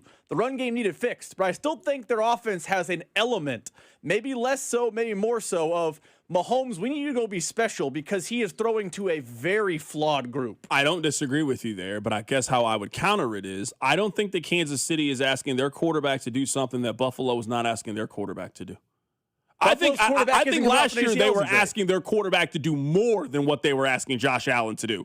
I think they're asking him to do exactly what Josh Allen is. Buffalo acts like their quarterback is the best in the National Football League, and we are going to put him in a situation to make as many plays as possible and carry us to victory. And he does that pretty consistently, at least before January 11th. He's actually really good before January 11th. Pre-MLK Day, he is fire. Phenomenal. I don't think the Kansas City's asking Patrick Mahomes to do anything that Buffalo is not asking Josh Allen to do. We got you your Brandon Cook.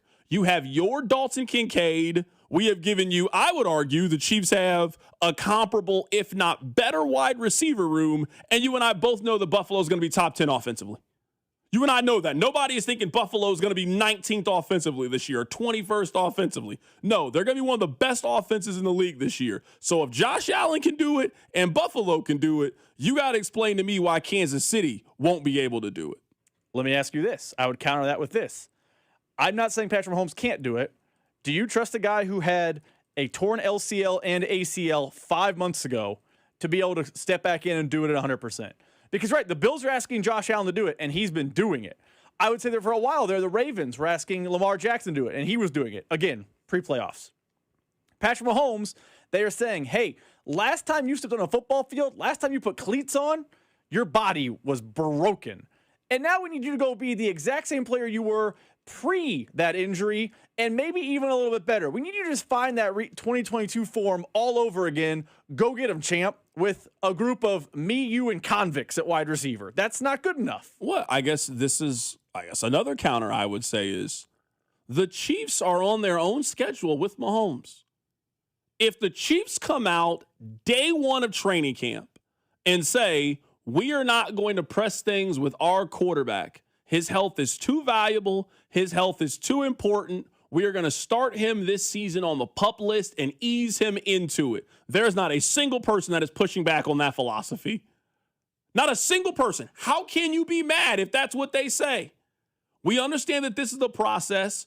Our responsibility is to make sure Patrick is 100% healthy, and our focus is not just on 2026, but it's on 2027, 2028, and 2029 and beyond.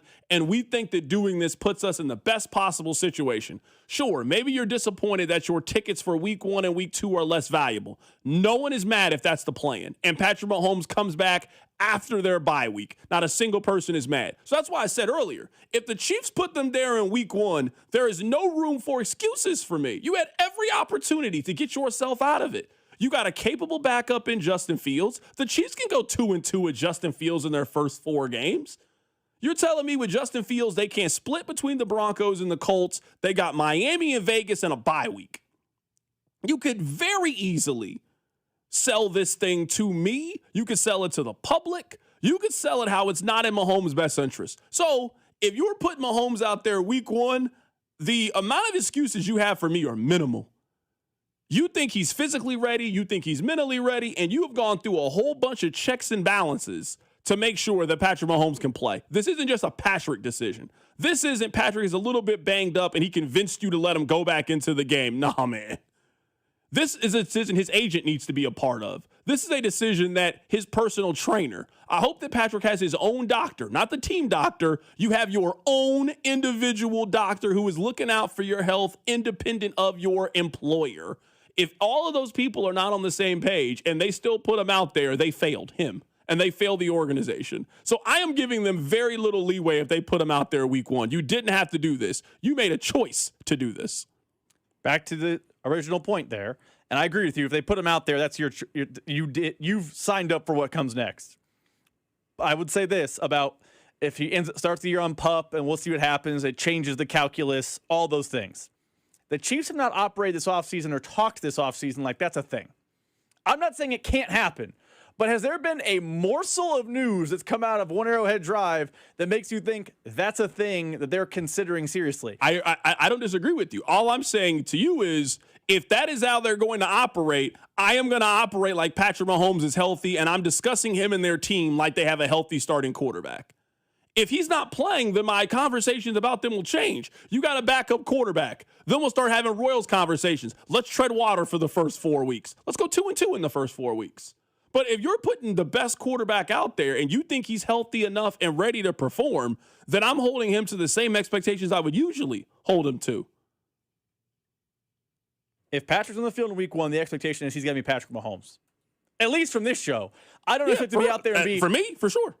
If he's a shell of himself, then that's a failure by everyone. Everybody. Exactly. Everybody. They failed. Including Mahomes. And Mahomes has been telling people, yo, I'm good. And we get out there and we see him and you're like, oh, you're not good. This isn't, but this shouldn't even be a Patrick Mahomes. I know that Patrick has shown us enough that Patrick is always going to play. So I don't care if he's 60%. He is always going to try to push the play. That's why I say this conversation should not just be between the player, coach, and team medical staff. Patrick Mahomes has the chance of being a billionaire. He's the best and most valuable player in the National Football League. He is the face of the league. This is a decision that 12 to 15 people need to be a part of. And honestly, Patrick is at the bottom of the list because we know he's always going to try to push through it. But if they put that quarterback on the field in week 1, they do not get any excuses from me. I'm not giving him the Xavier Worthy that the text line does. Even though he played in 14 games, we give him a mulligan because he got hurt in week 1. No, I'm not doing that. You're on the field. You play football for a living. The expectation is for you to go out and ball out. Coming up at the top of the hour, we'll talk a little bit of Chiefs, talk a little bit of Royals before we hand things off to Vern for the first pitch today coming up against the New York Yankees. I want to talk just a smidge of NBA coming up on the other side because Jalen Brunson is the absolute best thing that you can be called as an athlete. I'll tell you what that is. Keep it right here. It's The Drive.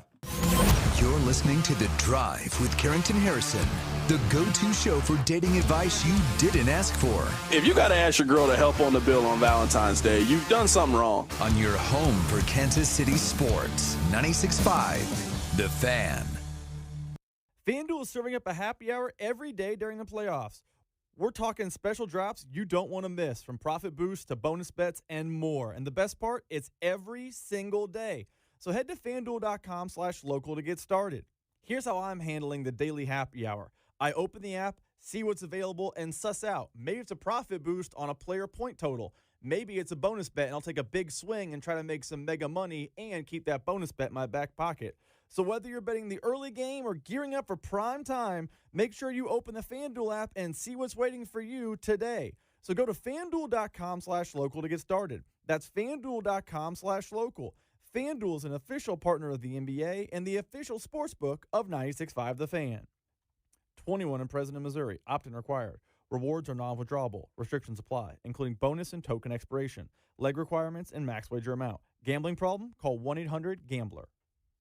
Hi, I'm Dustin, your friend and jeweler at Shane Company. As a diamond sourcing expert, I'll tell you just how differently we source our diamonds so your engagement ring can be the most beautiful. We work directly with our diamond partners who reserve the best stones just for us. We handpick and inspect each diamond, then negotiate the best price. At Shane Company, we believe this is the only way to properly buy a diamond, because a friend goes the extra mile to make sure you get your dream diamond at your dream price. Visit us in store or at shaneco.com. Shane Company, your friend and jeweler. Okay, I have to tell you, I was just looking on eBay where I go for all kinds of things I love, and there it was. That hologram trading card. One of the rarest, the last one I needed for my set. Shiny like the designer handbag of my dreams. One of a kind. eBay had it, and now everyone's asking, ooh, where'd you get your windshield wipers? eBay has all the parts that fit my car. No more annoying, just beautiful. Millions of finds, each with a story. eBay. Things people love. My name is Whitney Allen, and I'm a widow. My husband, Ryan, died. We never thought we'd ever have to use life insurance, but the unexpected happened. With Ethos, signing up was fast and 100% online. You can get a quote in seconds, apply in minutes, and get same-day coverage. No medical exams, and you can get up to $3 million worth of coverage. I'm grateful we were prepared. Get your free quote at ethos.com/radio. That's ethos.com/radio. Paid spokesperson. Time spent on application may vary. Online health questions required. Baseball season is in full swing, and that means the summer heat is coming. The guys at Climate Control have been serving KC homeowners for over 35 years, and they know how to get your cooling system ready to handle our scorching hot summer weather. Stay cool and comfortable this summer. Call Climate Control today at 816-265-2830. 816-265-2830 for all your cooling, heating, and plumbing needs. Don't wait. Visit ClimateControlKC.com today. Climate Control Heating, Cooling, and Plumbing. Imagine buying your next car from one dealership. With the support of many. With everything you'll ever need. When you buy from any of the Balderson Auto Group dealerships, you're getting the support from all of our dealerships. Like our 100 service bays, collision, and detail centers. And our free exclusive lifetime warranty. No other auto group gives you that. From north, central, south, the Balderson Auto Group has you covered. A family committed to excellence, growth, and harmony. Go to bagkc.com. Greg here with V's Italiano Ristorante on 40 Highway in Independence, just one exit east of Arrowhead. V's Italiano, family-owned restaurant, is 60 years old, making us one of the oldest and most popular restaurants in Kansas City. Maybe it's our famous baked lasagna, fettuccine alfredo, or ossobuco. No, it has to be the red sauce. Offering dine-in, carry-out, catering, or private dining, go to vsrestaurant.com. And as Mama V always said, it's a nice place to fall in love. We look forward to serving you soon. Furnished by IntelliBrands. Whether because of discomfort, lack of mobility, your lifestyle, or occupation, you sit inactively way too many hours a day. Get an Ellipse, the premium quality automatic seated exerciser that strengthens legs, increases mobility, and boosts circulation without physical strain or impact. Improve your flexibility and balance, strengthen and tone your legs. My joints feel better, my knees feel better, my back feels better, and it makes me feel stronger too. My circulation is moving, I'm burning calories, and it makes me feel energetic. It's so quiet that none of my coworkers even know I'm using it. Call now and order Ellipse, the seated exerciser that strengthens legs, increases mobility, and boosts circulation. And for a limited time, get a free upgrade to our deluxe bundle with a faster motor, sport mat, and wireless remote. Call 800-555-1212. That's 800-555-1212. 800-555-1212 now. These statements and products have not been evaluated by the Food and Drug Administration. These products are not intended to diagnose, treat, cure, or prevent any disease or condition. Here's your traffic report on 96.5 The Fan. Brought to you by SWL Injury Law, the Car Crash Kings. It's what they do. Visit SWLinjurylaw.com. Brought to you by DM Injury Law. Okay, grass fire. Lots of folks are tapping their brakes to take a look up near Gladstone, 169 Highway southbound, just before Northwest 68th, off to the right shoulder. But again, a lot of onlooker delay. We've got a new crash, 435 northbound, just before 23rd, right lane block there near Independence. I'm Val with traffic on 96.5 The Fan. You're listening to The Drive with Carrington Harrison on 96.5 The Fan and the Odyssey app. All right, welcome back into the show. My name is Carrington Harrison. Very happy to be here with you guys. I do want to talk a little bit of NBA. We'll talk a little bit of Knicks here. We'll also get you ready for Game 5 coming up later tonight. We'll get back to the Chiefs and the Royals coming up here in just a bit. There's some things in sports that are really good things to be called. Like freak athlete is one of those things, you know? Jalen Brunson is just a winner. Jalen Brunson has won at every single level. He has elevated the people around him, the teams that he has been on, at every single level. He's amazing. There's really no other way to put it. He's amazing. He won 3 straight championships in Illinois.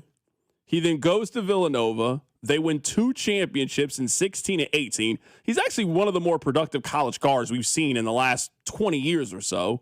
He was a consensus All-American, National College Player of the Year, then goes to the NBA, has great success playing with Luka. He then goes to get his own team. He's now the face of the New York Knicks, and he's just a winner. He does everything that you need somebody to be able to do.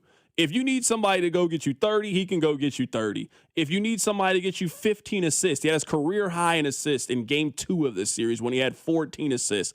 If you need somebody to knock down free throws, you need a defensive whatever you need, to help you win and get over the hump. Jalen Brunson has shown that time and time again. I don't have a favorite NBA team. I cheer for LeBron. I cheer for storylines. There's things I like about the league, but I'm not emotionally attached to any team. I want to see the Knicks win the championship, man. OKC won the championship last year. They'll be fine. It'd be great to see Wemby win a championship, but I think Wemby will get an opportunity and have opportunities in his career to win the championship.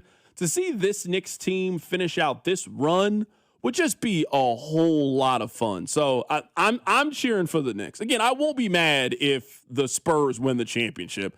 I don't really want to see OKC win the championship. Like, I don't really have much of an interest in watching them win the championship. I'm kind of tired of watching them and how they've played, and Shea and all the flopping and all the conversation about it. I just feel like we've been here before. But yeah, I want to see either one of those two teams win the championship. Rob, really quick, can I tell you some stats on how the Thunder have played in this series? Because we are now tied at 2-2, and we will see who gets the advantage in Game 5. Shea has not played like the MVP. For those of you that don't watch the NBA, and this is your first series watching the NBA this year, the numbers would suggest that America is tuning into this series. If you hadn't been watching the NBA and I told you the MVP is playing in this series, there's no way you guess it's the actual NBA MVP. There's no way you guess it's Shea. Shea's shooting 40% from the floor, 39% actually. Can't even round up. 39.2. He's shooting 39% from the floor. He's shooting 26% from three. He has made more free throws than he's made shots in this series. He has not played great. He has not played like the NBA MVP in this series at all. I would say he's only really played well in Game 2. I thought Game 2 he was very, very good.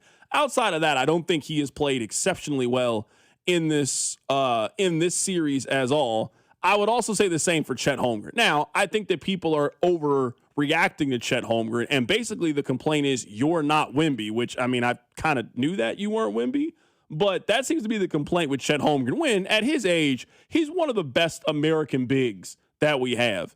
Chet in this series, he's been getting dominated. He's averaging 11 points with 6 rebounds in this series. That's it. 11 points and 6 rebounds. Okay. You guys need to play better. Very simple. What's crazy is I agree with you. I don't think either one of those guys has played well. The series is 2-2. For sure. If I had told you a week ago, hey, Chet's going to be dominated basically every night, and Shea's not going to look like the MVP, and, you know, Wemby's going to be putting up, what's he putting up, a 25 plus a night, like in the Western Conference Finals, you would probably have the Spurs up 3-1 right now, or have it be what the Cavs just had done to them by the Knicks, 4-0. The fact that Thunder haven't played well yet, and it's 2-2, makes me think if they can figure it out, they are on the brink of another title. Because as much as the Knicks winning a title will be a fun storyline, I don't know the Knicks have a chance against either one of the teams in the West. They just seem superior. I feel like people keep saying that about the Knicks, and I get why there is this perception that the team that wins the West. Have you taken a look at the teams that have won 10 consecutive NBA playoff games look like? Have you seen that? It's a list of some of the greatest teams in league history. So this is the list. The Knicks are obviously on the list. They've now won 11 consecutive playoff games. The Celtics in 2024, your favorite, Jason Tatum won his first championship. Both the 17 Warriors and Cavs, the 16 Cavs, the 2012 Spurs, the 03 Nets, that East was just super weak, the 01 Lakers. Like, we're talking about some of the greatest teams over the last 25 years, some of the greatest teams in league history. The 01 Lakers are certainly in the conversation of best team in league history. The 17 Warriors are certainly in that conversation of best team in league history. The Knicks have won 11 consecutive playoff games. I just don't know why we're acting like the Knicks can't beat either one of these teams. Especially to me if they get the Spurs, a team that, yes, you beat them, but just you don't have the playoff experience. The Knicks do have the playoff experience. I think the Knicks can match you from a depth perspective against them. The Knicks absolutely have a chance. I think they'll be underdogs from a Vegas perspective against both teams, but I think it would be crazy to discredit Knicks fans, I guess, traveling to this and also this Knicks team's ability to be able to make it a real serious finals. I guess I do think either one of these teams will beat the Knicks. I guess I want to phrase it better. I don't think it will be a 4-0 run over, like you mentioned the Nets and the Lakers.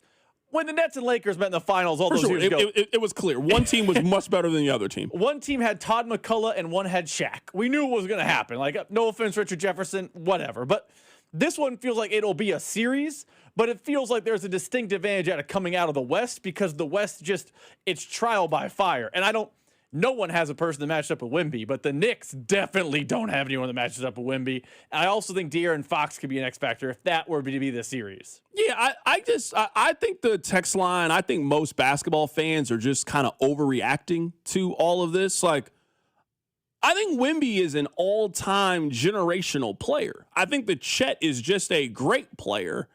And I think you are seeing there's levels to this. Like the text line, I think, is being really hard on Chet Holmgren. Chet shouldn't have made third-team All-NBA. Chet is a buster. He's soft. He's weak. Chet doesn't take himself seriously. Chet was the second pick for Defensive Player of the Year behind Victor Wembanyama. He averaged 17 points a game this season on 50% shooting. He shot 79% from the free throw line. As a guy who's 7 foot and is basically a 7-9 guy every single night. I feel like right now Chet's biggest problem is he's not Wemby, which no one in the league is Wemby. I'm just not as down on Chet as I think everybody else has been. After game one, people are talking about trading him for Giannis. No, I'm not trading 24-year-old Chet Holmgren for 32-year-old Giannis. No. He's 7'1". He can shoot it a little bit. He can play great defense. Yeah, I think people are overreacting to Chet Holmgren. I think the Thunder are winning this series. I think the Thunder are winning today. I think they are going to lose Game 6. I think we get a Game 7 in Oklahoma City on Sunday, which is just going to be an all-time NBA game.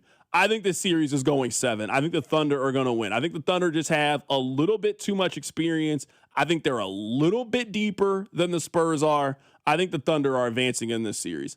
At the top of the hour, we'll get back to the Chiefs. We'll get back to the Royals. We'll get you ready for the Royals game coming up later today against the Yankees. That's all coming up. Keep it right here. It's The Drive. The Drive with Carrington Harrison on your home for Kansas City sports. 96.5 The Fan.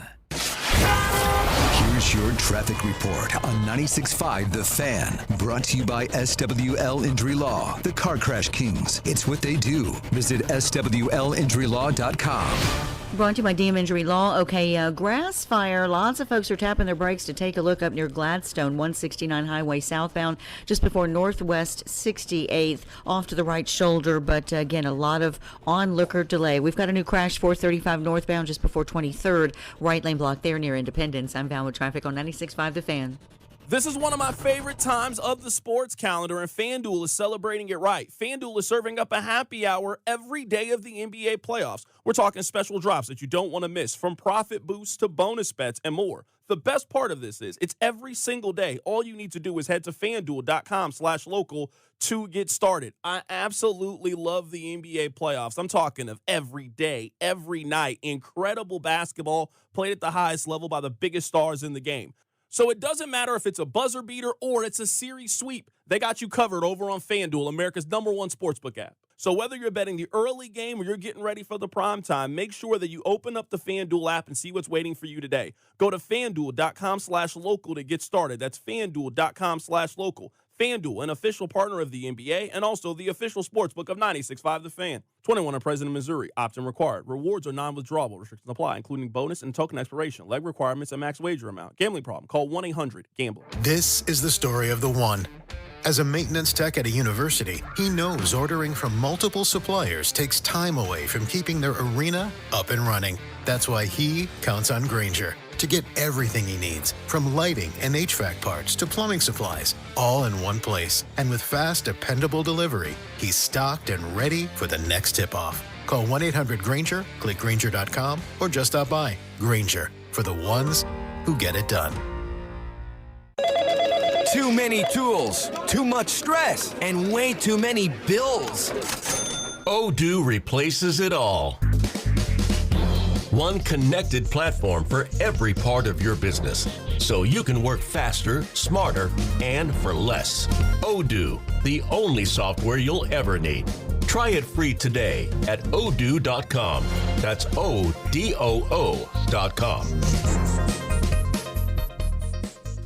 This deer season, John Deere wants to give you the home field advantage. We're bringing you the best offers of the season, whether that's cash off on select new machines or a shot at the ultimate Major League Baseball prize package. Because right now, you can enter for a chance to win an MLB All-Star experience for you and 3 friends, complete with travel and lodging for All-Star Week this July. Deer season is going on now through June 3rd.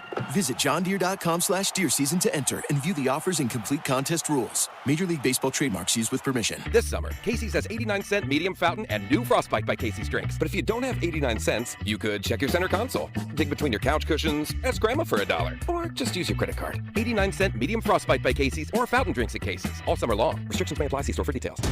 The Kansas City Auto Show is back, and we're taking over the Overland Park Convention Center with more brands, more test drives, free parking, and all new features. Join us June 4th through 7th at our exciting new location at the Overland Park Convention Center. Get up close to the latest cars, trucks, and SUVs. It's fun for the whole family. Don't miss your chance to see your future of driving all in one place. Get your tickets now at kcautoshow.com. The Kansas City Auto Show, June 4th through the 7th at Overland Park Convention Center.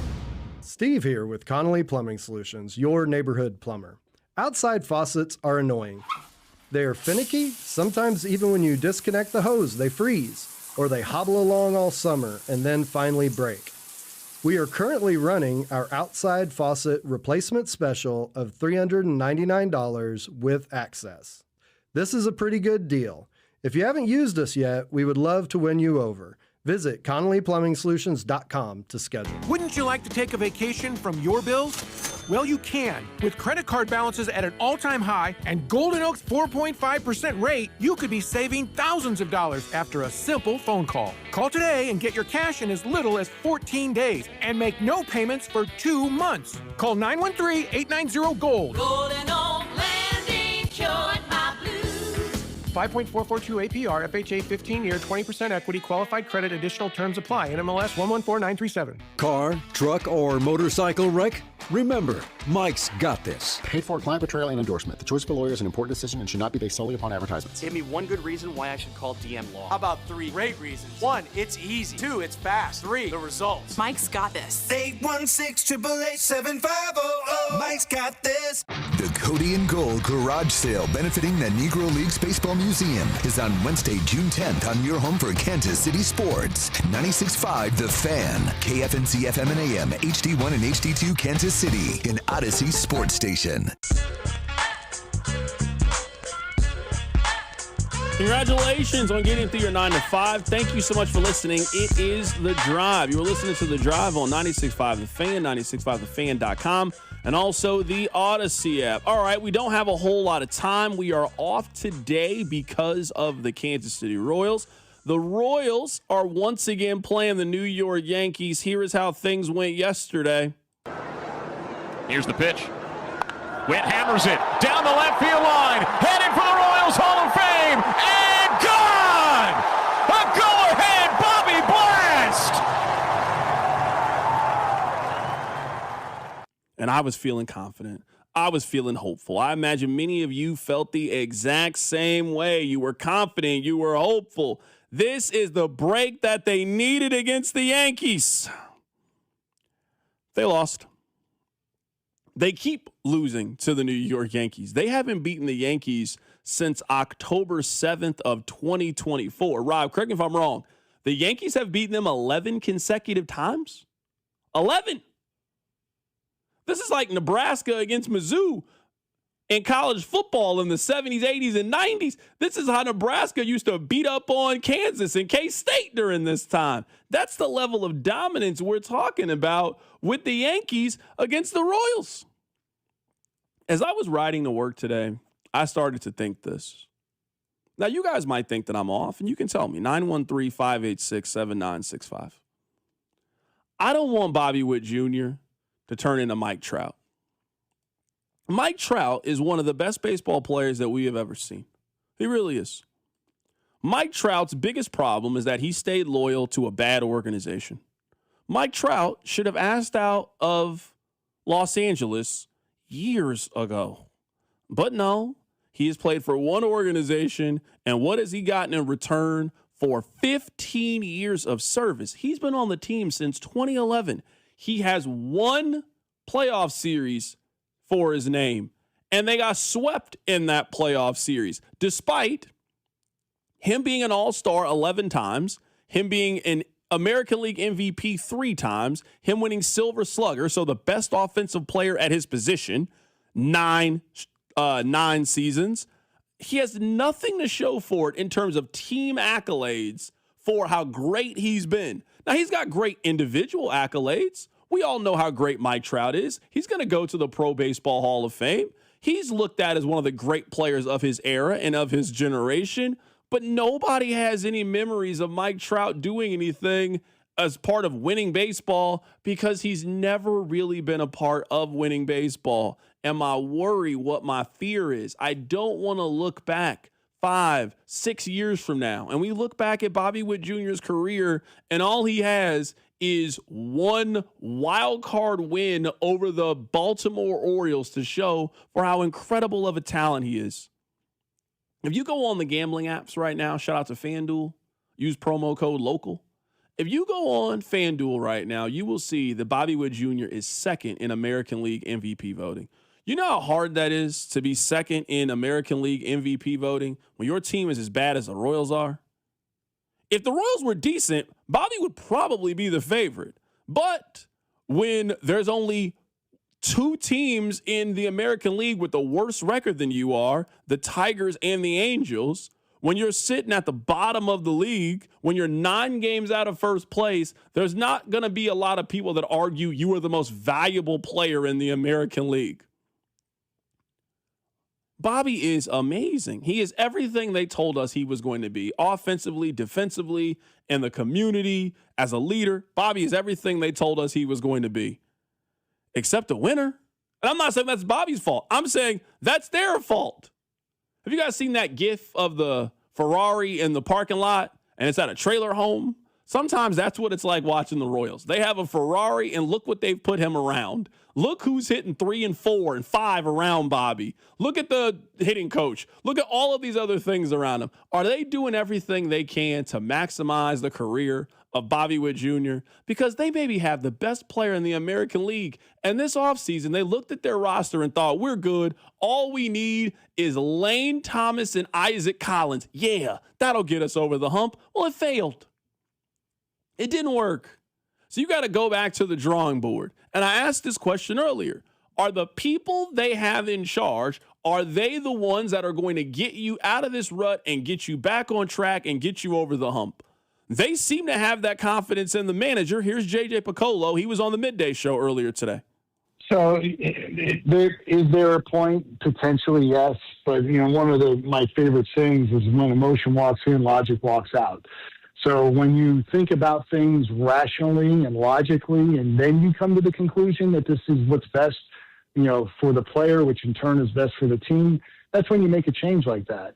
But we are not there. And the other part of this is if you have somebody that's pushing the envelope, that's really driving to be your 3-hole hitter, 4-hole hitter, that's a different discussion as well. But right now, we don't feel like we've had somebody that's really showing signs that they will give us a better chance in those spots than Vinny and Salvi. So it's not just those 2 individuals, because now when you take any other hitters and you slide them in a 3-4, you're changing the dynamic of what you're asking them to do as well. So there is a little bit of a cause and effect to this, and you got to be careful, if and when you do it. But it is something that you constantly look at and you play with and you try to figure out what's best. And right now, the way Key's running them out there, that's what we think is best. He's afraid to shake things up. Folks, their 3-hitter is hitting 219 this season. 219. Rob, their 4-hitter, their cleanup hitter, is hitting 207. Their 5-hitter, the person that they put in the 5 spot, is hitting 193. We're past Memorial Day. The heart of their order can't hit the Mendoza line. He's talking about shaking it up and changing guys' expectations and guys' demands. You're squandering Bobby. Bobby hitting in the 2 spot. He's hitting almost 300 every night. Bobby is doing what he's supposed to do. Very few other people in this lineup are doing exactly what they need to do. They are wasting away one of the great talents in baseball is what they're doing. There's still more time to fix this thing, but that time is not happening in 2026. This team ain't going nowhere. Not this year. We are a month away from having conversations about what they're going to be doing at the trade deadline. We're a month away from doing that. This team has really the same problems that they've had for the last handful of seasons.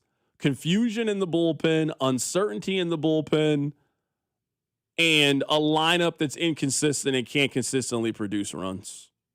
Can't string good weeks, good months together, and a team that is going to be on a emotional roller coaster for the duration of the season.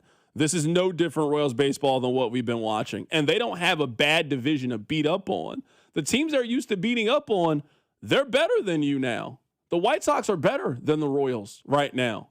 They're 9 games back of their division as we just passed Memorial Day. This season has been a failure. This season has not gone the way that anybody, I think, expected it to go. One more Royals point here. We're not going to do a random lineup today. Here is J.J. Piccolo talking about how they need to make an honest assessment of the team. Well, you want to be honest and upfront, with everybody. I got to look in the mirror and be honest with myself. Q and I got to have tough conversations that are real. And when you're not playing well, they are a little bit more, emotionally charged. There's a sense of urgency, but at the same time, we got to keep perspective.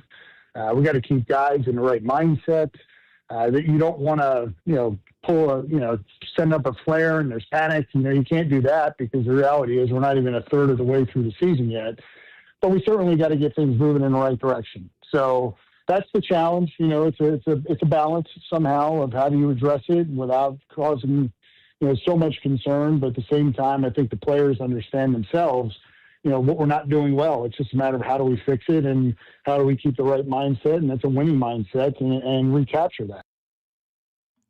Someone on the text line makes a very good point. I actually think this is a very good quote by JJ, and I would say it's honestly one of the better quotes that I've heard from JJ. When emotion walks in, logic usually walks out. That's a good quote. And I do understand. If you're the one that's in charge, you can't be overly emotional. You have to think logically about things.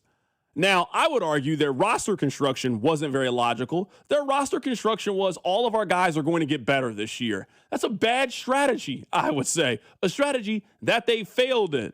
Now, we got a long way to go until we get there. Rob, do you think they'll consider trading Salvador Perez? Not Perez, but that's mostly because I don't think there's a market for Salvador Perez. I think there could be. I don't think you'll ever get back what you would give now, away. Salvi has a no trade clause, and Salvi would have to say yes or no to whatever that plan is.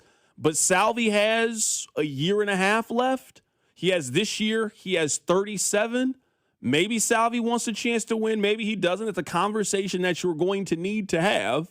But if they want to have a conversation about logic, one of the conversations need to be everything is on the table. Other than moving on from Bobby Witt Jr., they need to be open to having every single conversation on how to fix this thing. So that includes Cole Reagans, that includes Salvador Perez, that includes Carter Jensen, that includes everybody other than Bobby Witt Jr.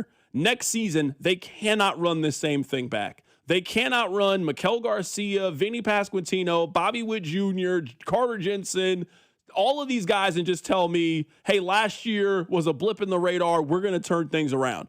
They can't run this same nucleus back for next year. They also need to do something to shake it up from the outside. I think we all were waiting all winter for them to do something to shake things up. A trade here, a big free agent signing there. We were waiting for something to wow us, something to woo us. They never did that last year. Their big offseason offensive move was bringing in the fences. That was their big move. Their big move was not Thomas. Their big move was not Collins. Their big move was bringing the fences in for the team, and that was the expectation for the offense to take the next step. That has not happened with the Royals. They also were a believer in Carlos Estevez, who he played one game this year and he was terrible. That was their bullpen plan. So I am curious what they do at the deadline. I think they have a lot of options of moving players, like a lot more than I think people think. But it is clear the Royals need to shake it up in some form or fashion. I don't mind keeping Acora, Bobby, Garcia, and if you want to keep Vinny, keep Vinny. But it can't be the same lineup we saw in 23, 24, and 25. Shake it up. Yeah, text line, see that. Why would anybody want to trade for Salvador Perez? That's ridiculous. A veteran guy who's played in big games and won in big games that can play a little first, that could DH for you and catch. If you use Salvi in a realistic spot, I could see Salvi really helping a contending team. A team in which he doesn't have to hit fourth and he's not expected to carry their offense the way that he is expected to help carry things for the Royals. I mean, it's very simple. If Salvi is not good offensively, the Royals are not good offensively. If I'm a team that would make that trade, Salvi is a bonus on that team. Hey, we need you to come in, be a veteran, show our guys the ropes, a team that hasn't gotten over the hump. Salvi absolutely still has value around baseball, and he's making no money. I think there are players with more value than him on the Royals to trade. I don't think for sure. I don't think he's their top. I think Lugo and Waka need to be 1, 2. And then probably the relievers, but I mean, I think Salvi's numbers this year. Salvi's making no money the rest of the way. True. Obviously, they're not trading him right now. If they entertain trading Salvador Perez, he made $12 million this year. He makes $12 million. Let's say you cut that in half. He'd be owed $18 million for the next year and a half. That's not a lot of money for a good team. Yeah, probably half of baseball can do that without problem. Like the A's are competitive right now. The A's aren't probably doing that wherever they are, Sacramento, Vegas, wherever. But I can see the Dodgers doing that. Or at least the Royals should be at least fielding phone calls on the idea that maybe that is the move. But Waka, Lugo, and Bubic should probably be top of the, if they go sell mode, top of the list. All right, we got two things that I want to get to before we sign off today. Let's do thing number one, NBA, because we got NBA coming up today, and then we'll do thing number two, Rob. We'll do it about Patrick Mahomes' participation in OTAs. Hit the button for me. Your workday is over. Oh, yeah. You're headed home, and now you're stuck in traffic. Time to get caught up on the biggest stories in Kansas City and around the country with CDOT and Rob. It's time for the hits. Number one. I have a 3 TV setup at my house. I have one big main TV, and then I've got 2 smaller TVs that are set up right next to it. And it's always a big deal whenever people come over about what game's going to get the sound. Can't have the sound on all of them at one time. You can only put the sound on one. It's a no-brainer to me what game is getting the sound today. That will be Game 5 of the Western Conference Finals. It will be Spurs and Thunder. I'll have the Royals on, sure. I'll keep an eye on it. Hey, something happened. They're not getting the sound today. They are not getting the big screen TV. That is not the way this thing is going to go later today, at least not in Casa de Carrington. I am excited about this. I think that this series between the Spurs and the Thunder has lived up to the hype and expectations so far. Rob, I am taking the Thunder today. They're back at home.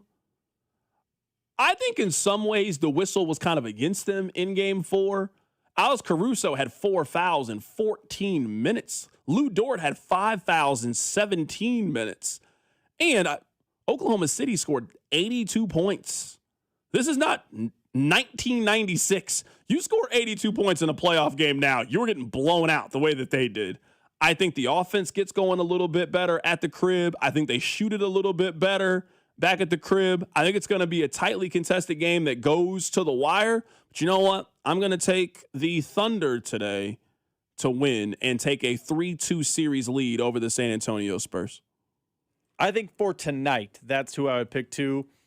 I feel like I understand why, and we do this in all sports. We are victim of the moment, a prisoner of the moment, and victim of recency bias. It is not that long ago that the Thunder had really looked like they had asserted themselves in the series. What they did in Game 3, it looked like, oh, they're a wagon, watch out. So I think they get back to that form tonight. I do think this thing goes 7, but I think tonight the Thunder do just enough to get by the Spurs, and we're looking at a Game 7 one day in the Western Conference Finals where the Knicks get to sit on their couch and also watch while they do some R&R. Yeah, I mean, the NBA Finals don't start until June 3rd. So, I mean, we got a long preview with the New York Knicks before they get going in Game 1 of the NBA Finals. So that's my prediction. Congratulations to the Knicks. I really like this Knicks team. I think they're a really fun team to watch. I think they're a really fun team to root for. The energy of the city has been really cool. The celebrity culture around the Knicks has been a lot of fun. I've really enjoyed watching the Knicks. I mean, the way they beat the Cavs down yesterday, I mean, they pummeled them into submission. That's worse than what happened to Gina Carano in that fight against Ronda Rousey. It was bad. Let me tell you that. All right. Hit number 2. We don't got to hit the button here. Nate Taylor, friend of the show. He was on ESPN NFL Live. He works there now. Here he is talking about Patrick Mahomes and his participation in Chiefs OTAs. And Rob, you called it. We got the Instagram video, Patrick Mahomes throwing earlier today. I do it. They had that thing queued up, ready to go. They probably dropped it because we said something. Today is the first day that Patrick Mahomes is back on a football field with his teammates, and he did participate in some form and fashion, I was told today, during the Chiefs' opening OTA practice. This has been one of the more important dates of the Chiefs' offseason, with Patrick Mahomes obviously recovering and rehabbing from his torn ACL and LCL in his left knee. You know, what's interesting here, Laura, is we will see Patrick Mahomes for our own self on Thursday, the Chiefs' final OTA practice of this week. And what's fascinating about this is both the Chiefs and Patrick Mahomes have not put out much video of his workout, of his training, obviously of his rehab. So what we see on Thursday will be the first real indication of just how much progress Patrick has made from the December 14th injury to now for the OTAs, for the Chiefs. And another thing to add, Laura, is the Chiefs have very good attendance for this first OTA practice. We saw Kenneth Walker, as you mentioned earlier, Chris Jones, Travis Kelce. All the Chiefs' most notable players are here this week. And with Patrick Mahomes back on the field throwing the football to his teammates, it's another positive sign in his progress to be available and ready for the opening night game here at Arrowhead Stadium on September 14th against the Denver Broncos. Now, I'm not a doctor by any means. I'm sitting here and I'm watching this video, and they got Pat. You see this knee brace they got? These knee braces, they done got real advanced. I don't know if you guys used to play. There was this video game back in the NES days. It was called Bionic Commando. Look it up if you don't know what I'm talking about. For those of you that get it, that's a real deep pull. Let you know I know ball. Deep cut. Let you know I know ball here. I'm trying to let you know I used to play a lot of video games when I was a kid. He looks like Bionic Commando. Look at that knee brace. I never seen one like that before. It's kind of slender. It's kind of fashionable. They're not playing around with this. I don't know how slender I'd call it. I mean, it's still a knee brace, but you remember those knee braces back in the day used to be big and bulky. That one is not big and bulky by any means. That's fair. It's less bulky than 1997, but man, I'm sure they're listening to Wonder How It Drive. It's like, hey, just so you know, the guys on the drive called our shot. Let's get this video out. They released ASAP. it because we told them to release it. That's what happens. They were listening to the show. You told them to drop the files, and they dropped the files. That's what happened. Someone said, C-Dot, are you going to be watching hockey later today? No. The only hockey I can remember watching in maybe the last, 10 years was I watched that Four Nations hockey. Remember that? You didn't watch the Olympics? No. I can't tell you anything about it. Who won? America. Oh, we won? I don't remember. They beat Canada. I don't remember. It was a big deal. I watched the Four Nations. I don't remember watching the Olympic hockey at all. Not even a little bit. It was a 7 a.m. game. You had to wake up early. I like soccer more than I like hockey. If those are my two picks, I'd much rather watch soccer. Those are my options. This is about to be Soccer Central with the Royals this summer. I don't mind watching soccer. I really don't. I mean, I'm just hockey. I can't really get into it. I like it less than but yeah. I don't mind watching the World Cup. I'll watch the World Cup for sure. I'll keep up with it. You know what? Let's get you out of here with this, Rob. Rob, you're really trying to hide your excitement. You're thrilled about this Kansas baseball team. I know you. I know you pretty well. I can tell when you're excited about things. So Rob called KU trying to get a little benefit. He was not calling as a member of the media. He was calling as a fan. Now, I don't know who he called, But Rob wants tickets to the baseball game this weekend. So Kansas, for the first time, they're hosting the, sectionals, and then it's our regionals, and then super regionals. So they're hosting the regionals. So it is 4 teams, a double elimination tournament. You win this, you go to super regionals, and then you go to the College World Series. So Rob called, not trying to get any free tickets. Hey, can you sell me some so I can make sure that I can go? They told Rob tickets go on sale Wednesday at 10 o'clock. Rob, they couldn't look out for you? They couldn't put you in charge with somebody from the ticket office to make sure that you got your pair? Donation status 0 over here. That's crazy, man. You know who wouldn't do that to you? K-State wouldn't do that to you.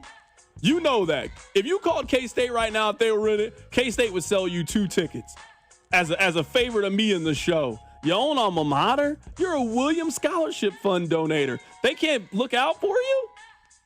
That's crazy, man. It might be time to reconsider your alliance, man. It might be time to reconsider if Kansas loves you as much as you love them. We'll be back tomorrow. Royals, can you win today? I'd love to start the show with you guys finally.